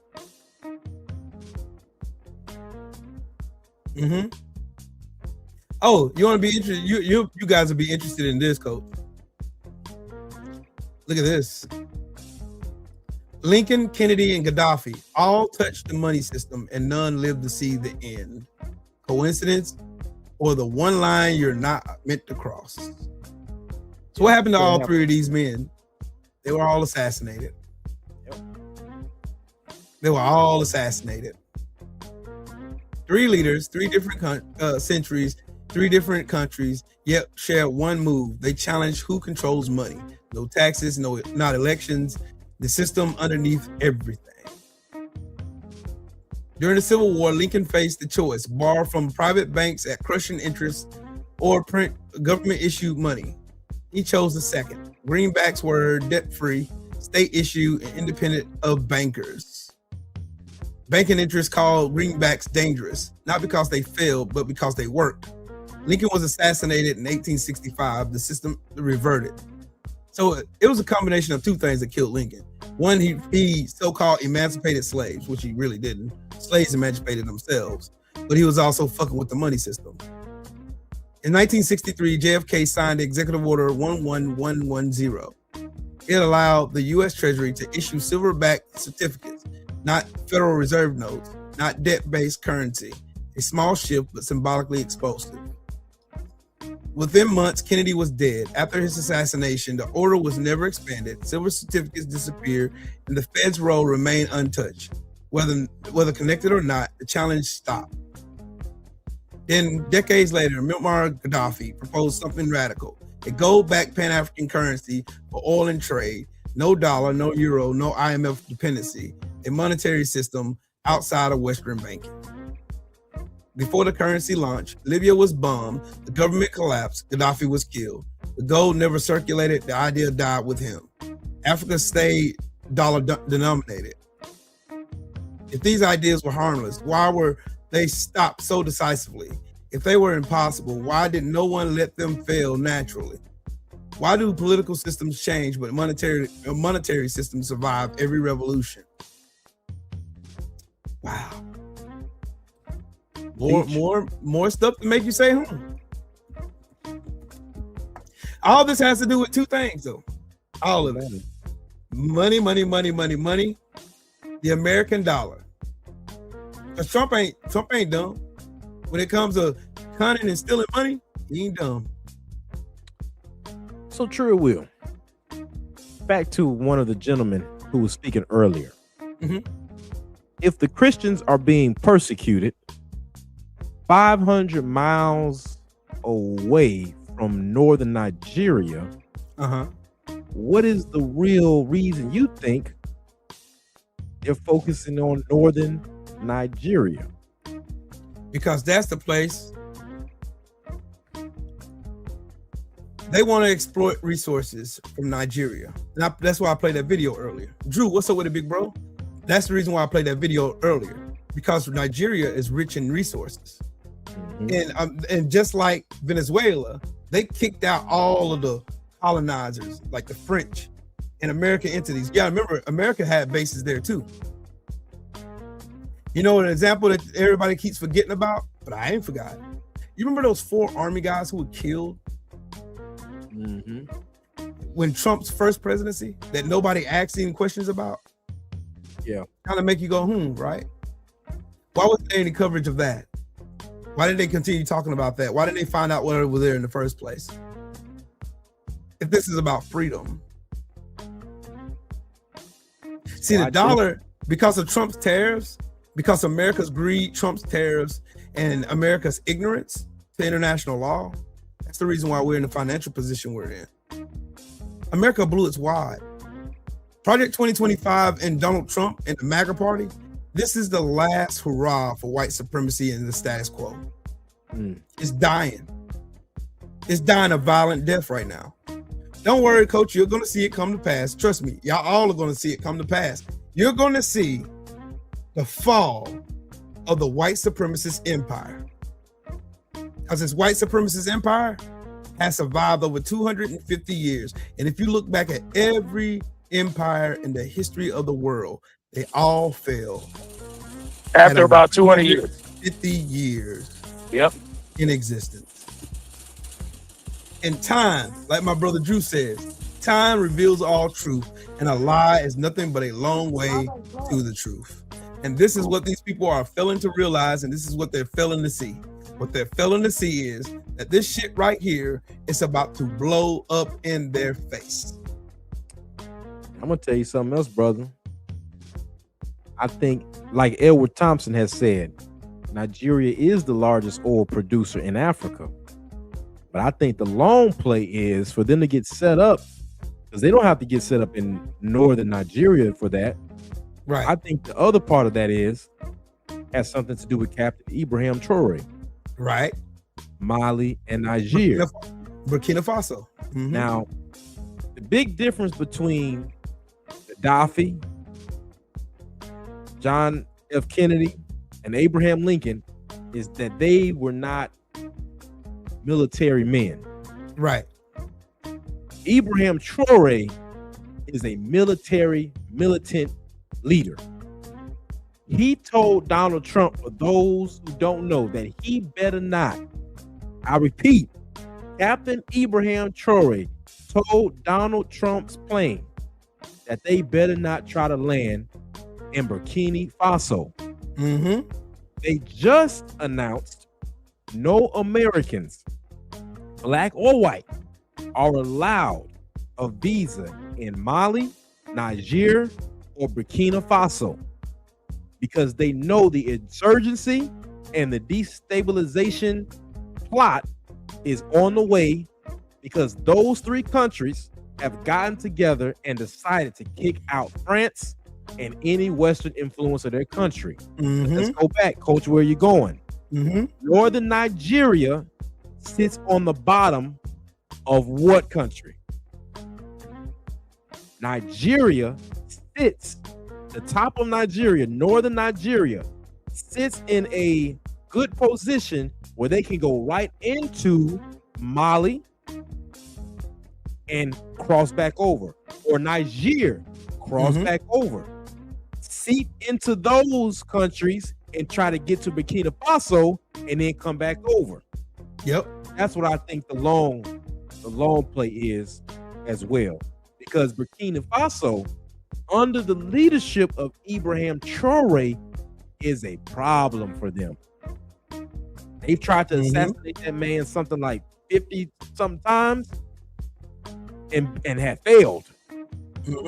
They offered one of his head bodyguards something like $3 million, and he didn't take it. Now, when the people have that kind of love for a man and are protecting that man like that, those old tricks, it's not going to work. So if Mali, Niger, and Burkina Faso get together and say, you know what? We're going to use our resources. They've already made something like $3 billion already off their gold, Burkina Faso alone. What y'all think is going to happen if those three countries alone say we're going to have our own currency? Backed by their natural resources. Goodbye.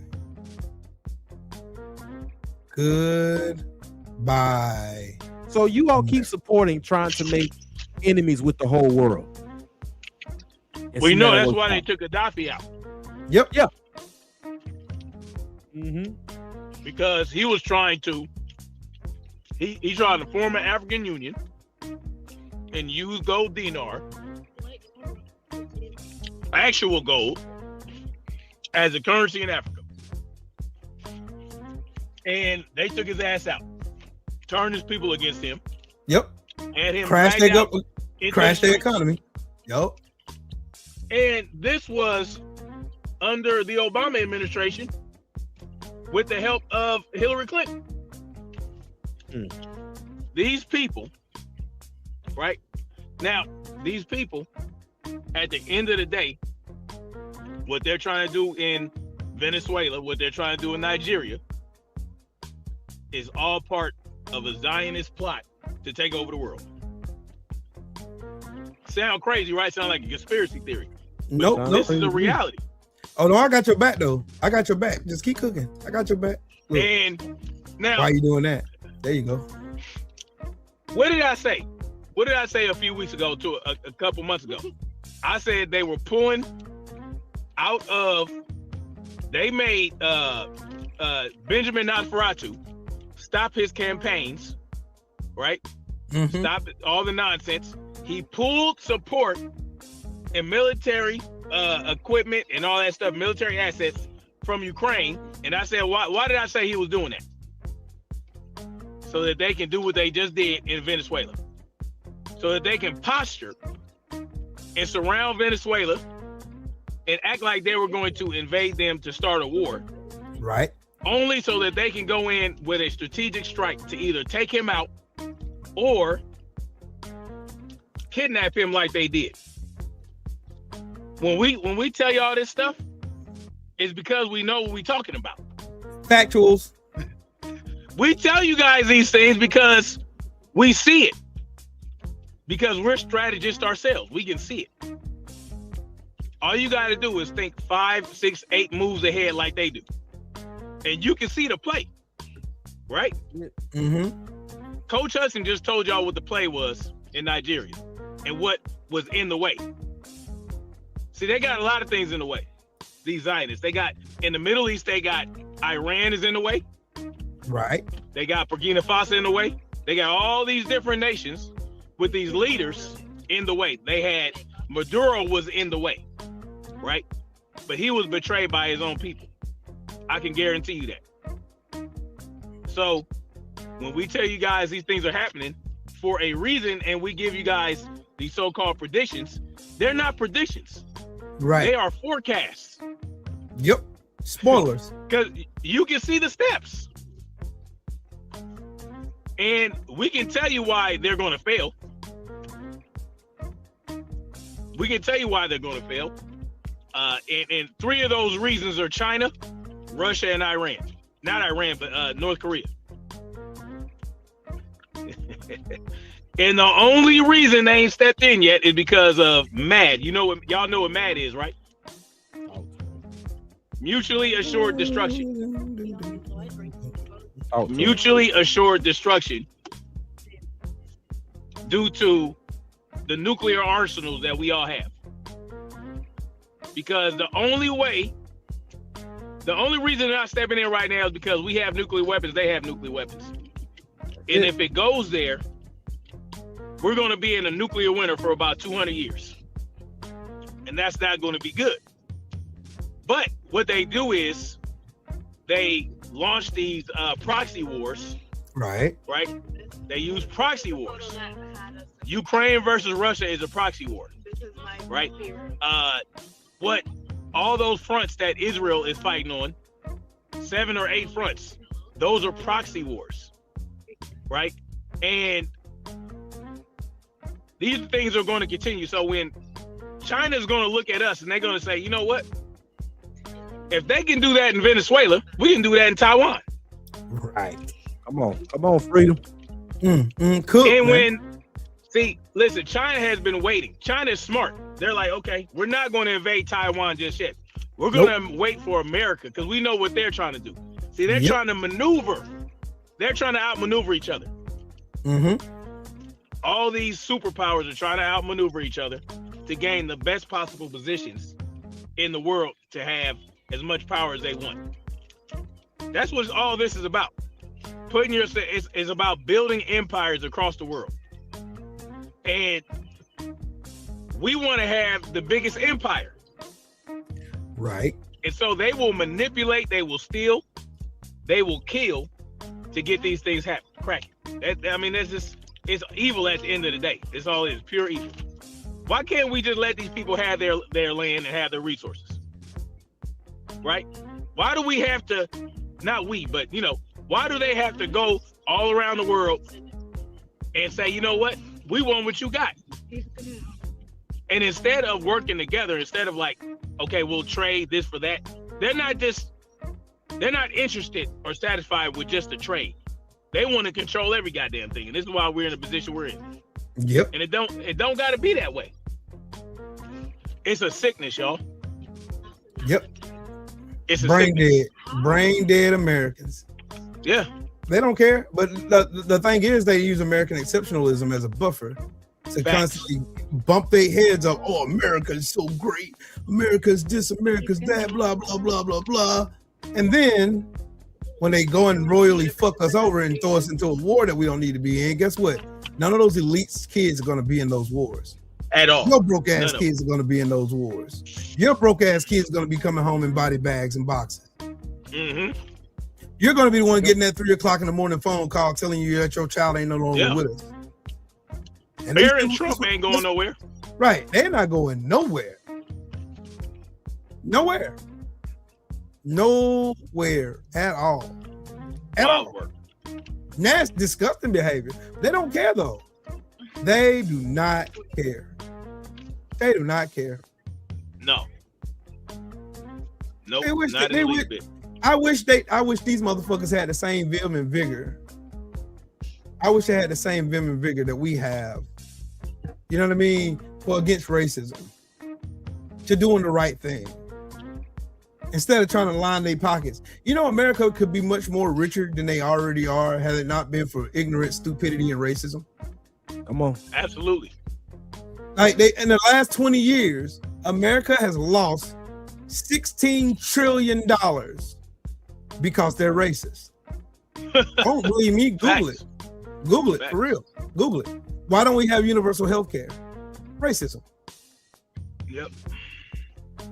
Why don't we have anything nice here? Why don't we have smart cities like China does? Why don't we have high-speed rails or good infrastructure here? Racism. Yep.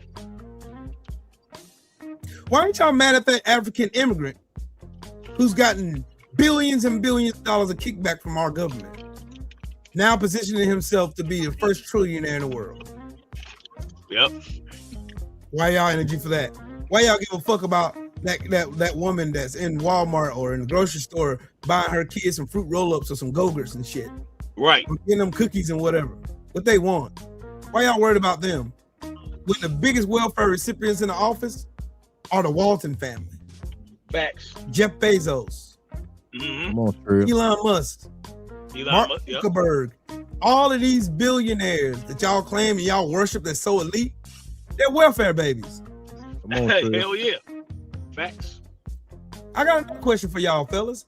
Why is it every time they talk about fraud, they always got to throw in a black face? They always, whether they're Somali, whether they black, you know how Reagan did when Reagan came up with that bullshit that he said about, oh man, see, welfare queens are black. And what do those white people do? What do they do? What do they do? They did what they know they always do.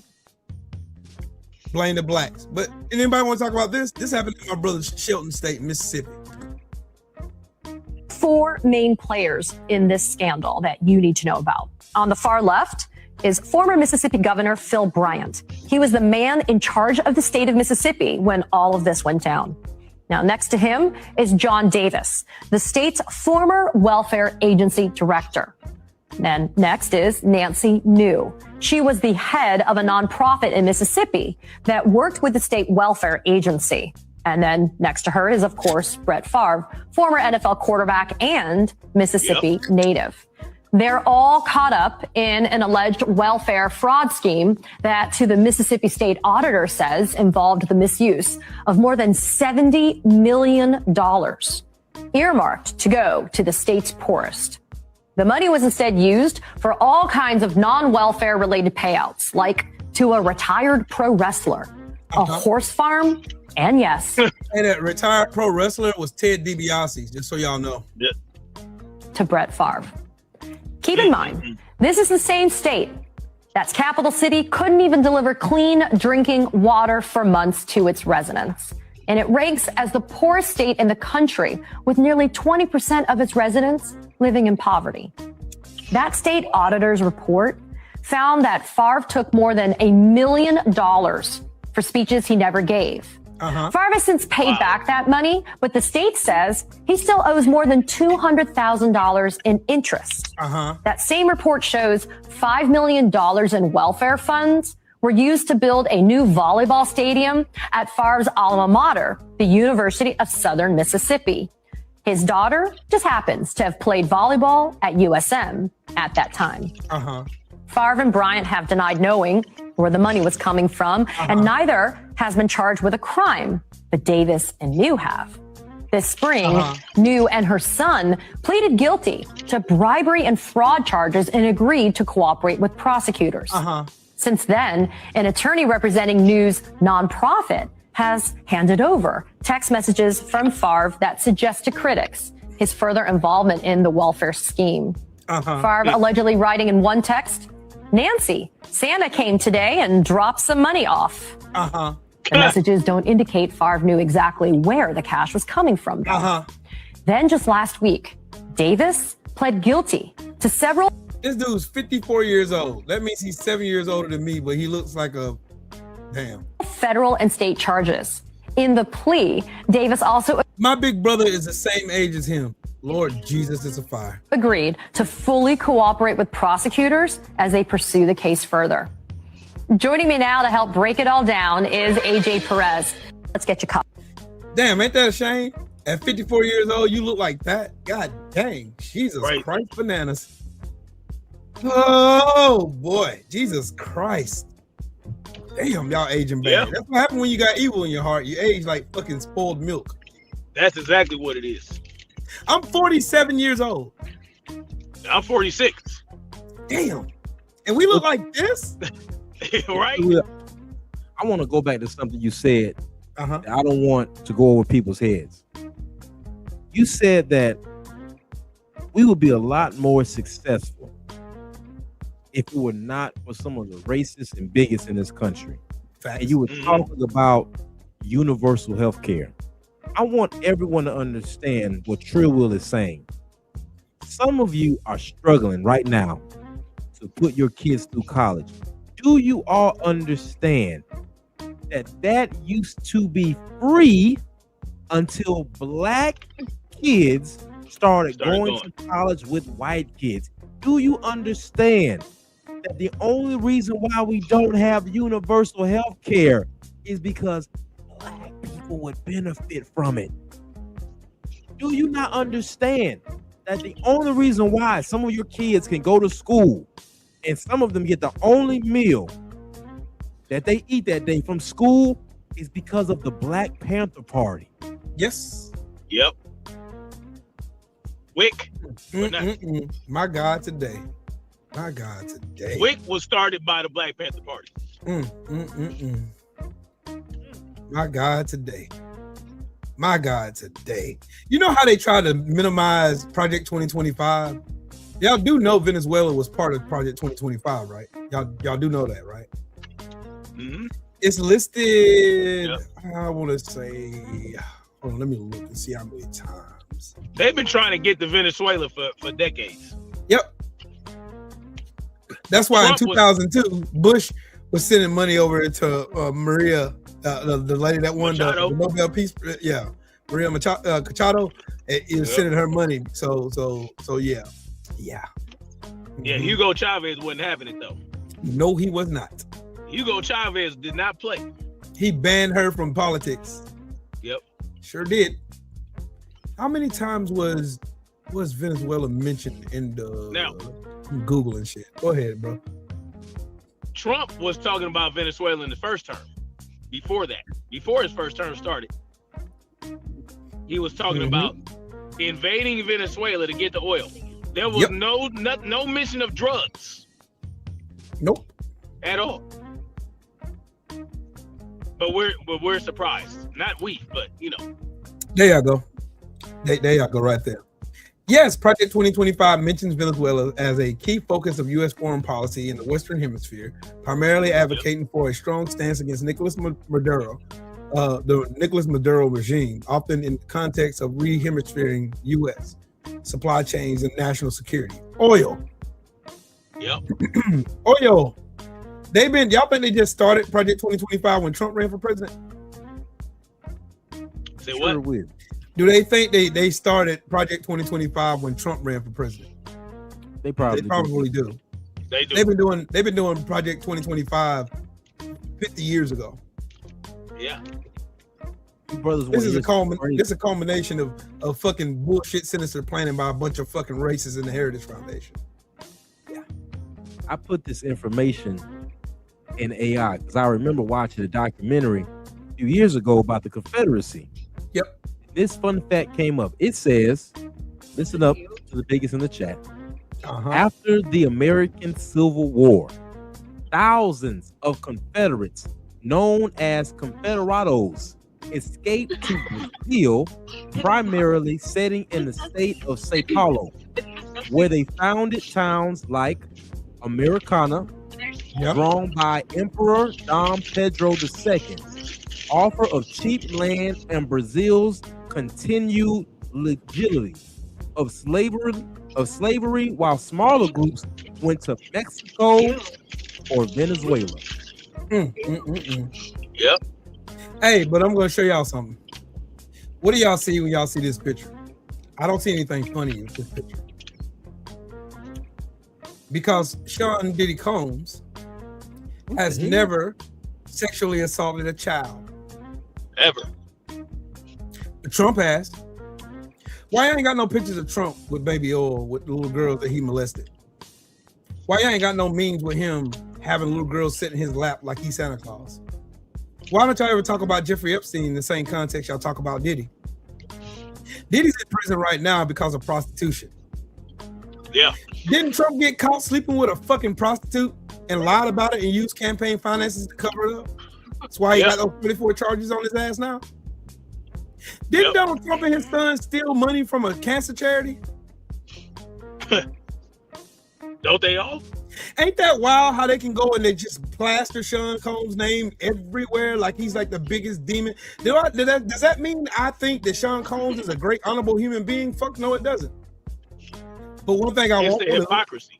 Yes, it's the hypocrisy for me. Oh yeah, I was distracted. That's the reason why I would never ever be one of those ones sitting up here. Oh man, see man, Puff Daddy man, see Puff Daddy with the man. Well, no Diddy, man, no Trump, We got Bob. no Donald, I think so too. no Donald, because I don't touch little girls. No Donald, because I'm not a pedophile. So, question to my brother Freedom's March. I see Janet lifestyle for Janet. She said, I do not want universal health care. Do y'all really know how it works? You have to wait on receiving treatment, first come, first serve. So I actually do understand, because veteran medical insurance works the same way. Same way. But the point is, before that, a lot of veterans didn't have health care at all. No question to my brother Frida's March. How would you answer Janet with that statement? Well, the problem is not universal health care. The problem is the healthcare system. Right? There you It's go. the corporations. There you go. It's the corporations that run healthcare in this country. That's the problem. So when it comes to government controlling healthcare, you know I have a problem with that in general, but it's not because the government is controlling healthcare.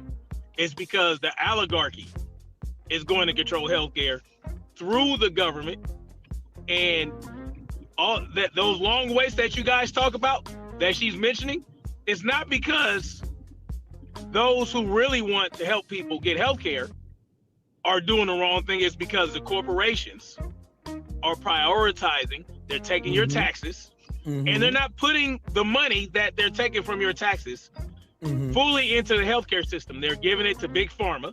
They're giving it to the corporations, and the corporations, they take their money off the top and they give you the crumbs. So this is how government programs work. Government programs recruit corporations, right? And the corporations are going to get their money before they give you anything. And by the time it gets to you, it ain't shit. You don't get nothing out of it. You get the crumbs. That's why you have those long wait times. That's why you don't have enough healthcare workers to provide for the, like if you look at Canada, they have those long wait periods because they don't put enough money. They take the money from the taxpayer, but it doesn't go straight to healthcare. It goes to the corporations. It goes to the private organizations, and they won't hire, right? They'll hire the minimum. They'll hire whatever is required, whatever Medicare requires, whatever Medi-Cal is going to require. They'll do the bare minimum, and that's the problem, right? So it's not, I don't have a problem with universal health care in and of itself. It's universal health care ran by the government that give it to that pass the money to the corporate cronies and take kickbacks. So that's how it works when these when the government run these programs. It's just corporatism again. It's all it is. So you know, if we're gonna have universal health care, we got to get big pharma out of it. We got to get these corporations out of it, right? And you got to find doctors and healthcare workers that are willing to step up and take over, but they don't want to do that. They want to, the corporations take over, and that's the problem. So that's a fact. Just think about how streamlined the healthcare system in America would be if we had universal healthcare. Think about it. Yeah, actual universal healthcare. It would Think be about how much more streamlined. Think about how how much healthier America would be without the threat of them profiting off death. Yeah. Because as right now, as it stands right now, the healthcare system in America is only here to treat. They're not here to cure shit. It's the sick care system. It's only here to treat, not to actually fix the problem. That's why your doctors, a lot of them are not getting classes in nutrition. They're not even supposed to be giving you nutritional or herbal advice because it is out of their scope of practice. I know this because I've been a trainer for 10 years. This scope of practice thing is something very serious. I have had people come to me and say, listen, hey coach, my A1C levels are high, got hypertension, all these issues. And I say, well, what is your doctor saying? I have started training people get their A1C levels down, and their doctors try to tell them to go against what's working for their body. People who have almost been on the verge of having stroke. So if the healthcare system is supposed to work, and heal. See, some of you haven't been sick yet. You haven't been in the hospital yet and seen what I'm talking about to say, okay, I know. But let me give you an example. Some of you soldiers. I hurt my back in the military. I did too. I was at Fort Leonard Wood, Missouri when I hurt my back. And I needed an MRI, brothers. I needed an MRI. Mm-hmm. They had to, if I would have stayed in St. Roberts, it would have been 3 weeks. Y'all hear me? Right. 3 weeks before I got an MRI done. They flew me down to Atlanta. The Atlanta VA was able to give me an MRI that week. Mm-hmm. The difference is that trickle down effect, the crumbs that Freedom March was just speaking of. You have one group delegating it not so well in Missouri. You got another group down in Atlanta actually delegating those funds the way they are supposed to. So you have more nurses. You have more MRI offices. Mm-hmm. But the reason when they say that the universal health care isn't so much the issue, but the greed and the people that want to take their money off the top first, they're the issue.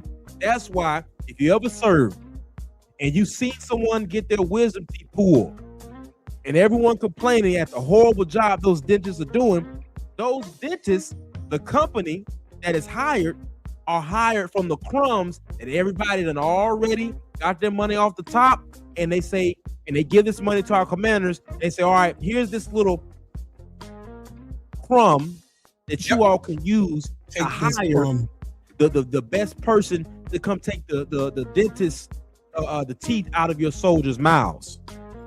So if we take Big Pharma out of it, the good thing about it is your prescriptions aren't going to be anything. Your prescriptions, most of them will be free if you have the universal health care. But as long as Big Pharma is in it, as long as these greedy parasites are in it, it's always going to be an issue.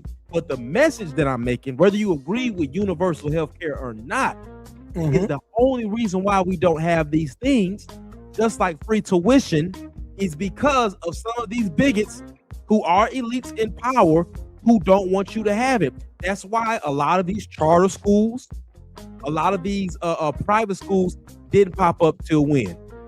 Integration. Yes. Hey, think about facts. Prescription drugs would go down, and because you don't have to worry about coming out of pocket with any expenses. So just the savings on prescription drugs alone is going to make universal health care worthwhile anyway. Meanwhile, you don't have pharmaceutical lobbyists. You don't have big pharma in government no more. You don't have none of this stuff. You're taking the teeth out of the bullshit that controls government now. So the overall benefit to having universal health care supersedes any kind of negative connotation you may have about it. They're still going to be in it. Big Pharma will still be in there. They're just going to be, they're going to see. That's the problem, man. It's too entrenched. Get too much money out. There's too much money in politics. Too much money. Exactly. It's too much money in politics. And that money is not invested into the people. It's invested into the corporations and the elite class. That's who gets benefits. That's why you gotta re-bring back the tax code before Reagan. You gotta make the rich pay they, because the damn rich is gonna take care of all that shit. Infrastructure, school, daycare, healthcare, all that shit could be paid for by all these billionaires that got all this fucking money, dog. And it wouldn't hurt them. It wouldn't hurt their pockets. It wouldn't. As a matter of fact, you don't even have to tax them that much. Not even. Right. You remove the burden from the middle class, bring back the middle class. Middle class is still going to do the middle class thing. And then, you know what I mean? Shit, you got to remove Citizens United from politics. You got to remove all these damn guardrails and all this shit away from politics. And then bang, you're right back in where you need to be. Middle class is going to be good. You remove all the tax burden from the middle class and poverty-stricken people in communities, mainly black folks, because they systemically did this shit anyway. And you tax the rich. The rich can refill the fucking slush fund known as Social Security for generations upon generations to come. And these people are so greedy and stupid. They don't even see the road. They don't see the road for the trees. But people are so uninformed. That's the reason why I have a platform. Because American citizens, unfortunately, are uninformed about all this. That's the reason why I got my brothers on here. Because we know a lot. I don't know everything. I never claim to know everything, but I know enough. I know enough to, and I got enough wherewithal to make sure that I educate the ones who listen to me. Because if you see this picture that I got posted up here, the reason why they invaded Venezuela is right there in your face, right there. They invaded Venezuela for Exxon. Yes. In control of the international trade by like creating leverage for the dollar. Re-strengthening the petrol dollar. That's the whole reason behind it. Absolutely. Nothing more, nothing less. Absolutely. Because BRICS put a big old dent in their game, didn't they? Yes, it did. That's why they're scared of it. They terrified of it. When Saudi Arabia said, okay, you ain't got to use the petrodollar. Oh, yeah, they knew they had to do something. Facts. It's the game they play, man. Mm-hmm. Facts. That's the play. Nobody, you know what I'm saying? Nobody is paying attention. Everybody is focused on the bluster and the blister and all that other goofy shit. They focus on that shit. They're hyper focused on it. What they're not paying attention to is the pattern. Oh, girl. The pattern is the same thing. The pattern is the same thing. It's been the same thing for generations before us, and it's the same thing now. That's right, brother. Same thing. So again, go ahead, bro. But brothers, I have to get off and work on this pound for pound list that I'm going to be doing tomorrow. I'm going to be looking. I'm going to be watching while I'm at work. All right, so I'm going to see you brothers tomorrow. I appreciate you, Trill Will, having me up. Salute to my brother, Freedom's March. Salute, and everybody in the chat. Salute to my brother, Shelton. Salute. Salute to my brother, man. Salute, King. I appreciate y'all. I'm about to get off of this thing, too. Oh, man, y'all go enjoy y'all day, man. I'm about to get off it myself. I'm about to unwind myself. Before I go, I'll say this. I will get behind universal health care when they get all this crap that they call food off the shelves. Then I know they're serious. That's a good place to start. There you go. The industrial seed oils, the sugar stuff, all that crap. Then I'll say I know they're serious. But salute to my brother. Salute to y'all. I appreciate you for having me up, even though I was out and about today. You're enjoying yourself, bro. Have fun. Enjoy your day, bro. All right, you too, brother. I even appreciate you thinking enough of me to join the panel, bro. I salute you and Coach. And I appreciate you for thinking of me to have me up there, man. I appreciate it. Oh yeah, don't worry. Hey, it's more. We're gonna get back. We're gonna get back on it. The marathon continues, dog. Absolutely. Salute to you, bro. Salute. Peace. One more last thing I got for y'all, and then I'm gone. Donald Trump said Maduro was a brutal ruler. That's true. He's a dictator. So is Putin. So is Bolsonaro. So is Juan Orlando Hernandez. So is Nayib Bukele. So is MBS, who Donald Trump hosted in the fucking White House, who's the leader of the Taliban. Trump don't give a fuck about fucking illegitimacy and none of that shit. He don't care about that. He does not care. Donald Trump wants to get his hand in the pot so he can make some money off of it. That's the only reason why he cares. That is the only reason why this bastard cares, period. The only reason.